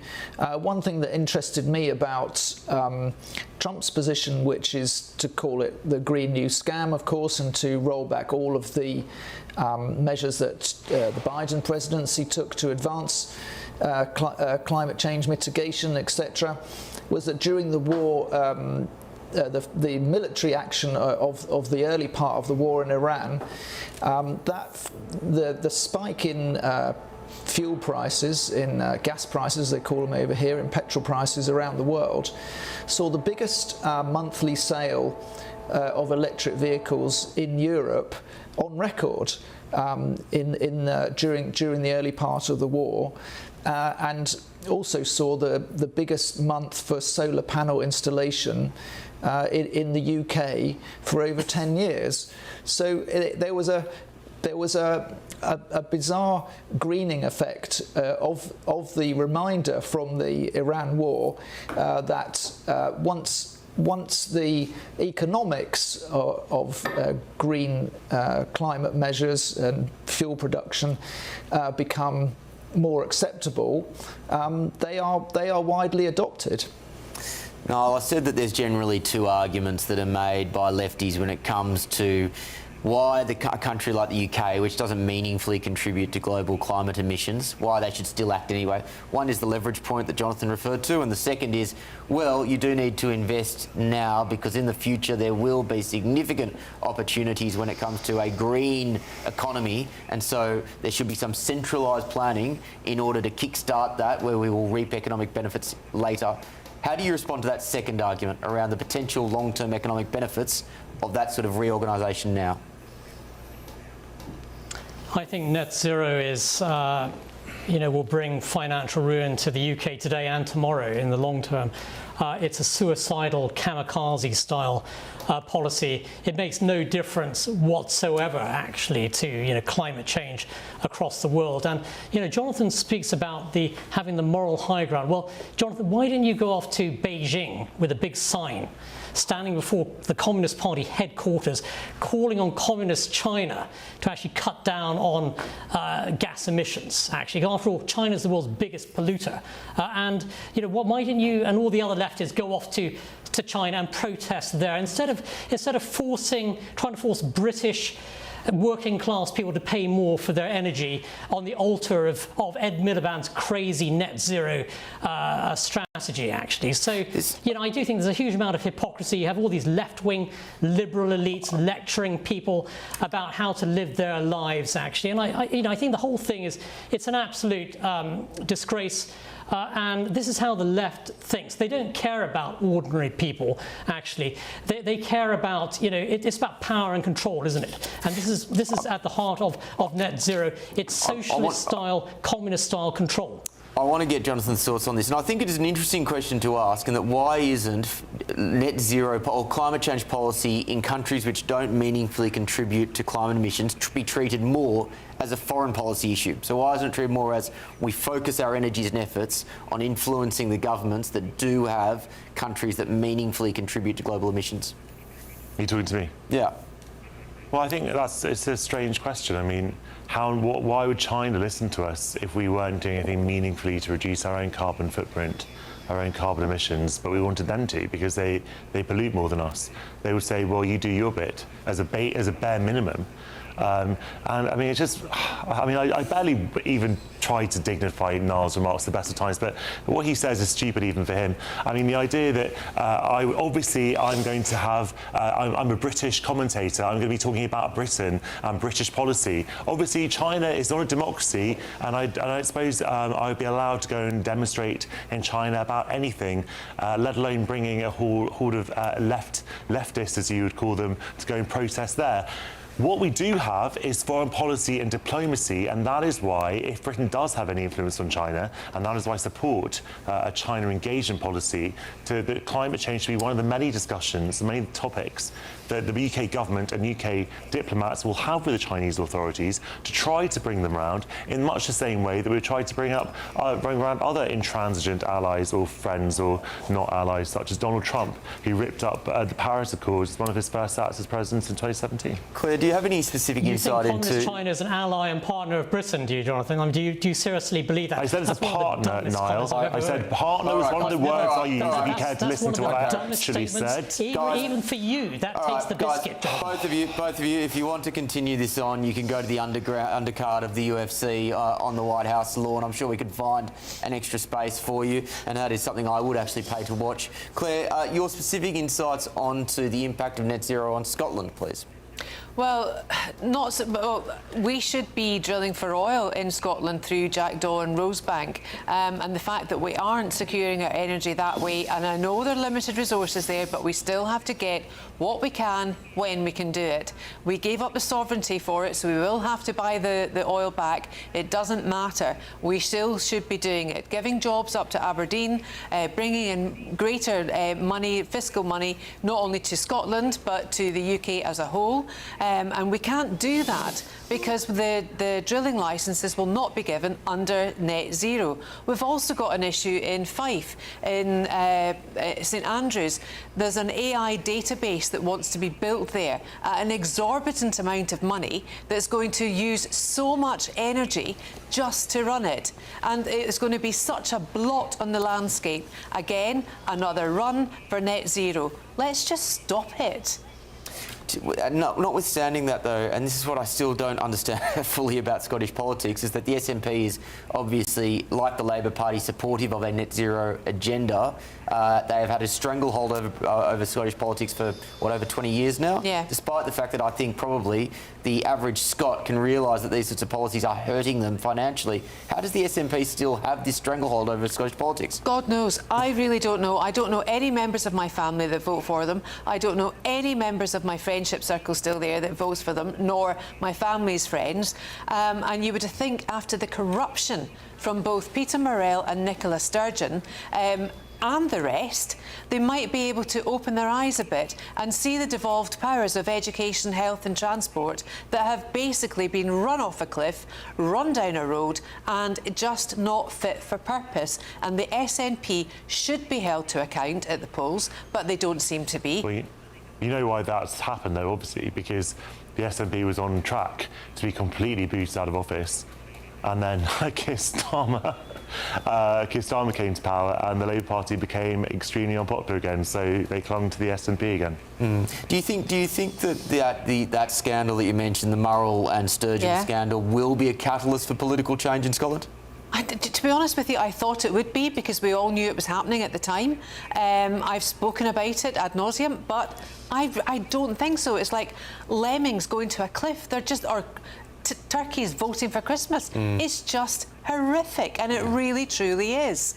My favourite part of that scandal, which I still can't get over, is Peter Murrell buying up 108 toilet rolls mere hours before Nicola Sturgeon said not to panic buy during COVID. It was like the Scottish equivalent of Nancy Pelosi, except much less lucrative. That's all we have time for tonight on The Late Show Live. Thank you very much to our wonderful audience at home for staying with us throughout the morning. And, of course, thank you to my panel, Jonathan Liss, Claire Muldoon, and, of course, in Washington, David Charter, and Niall Gardner, not to be confused with Margaret Thatcher. I'll be back here tomorrow night. Please join me then. Good night.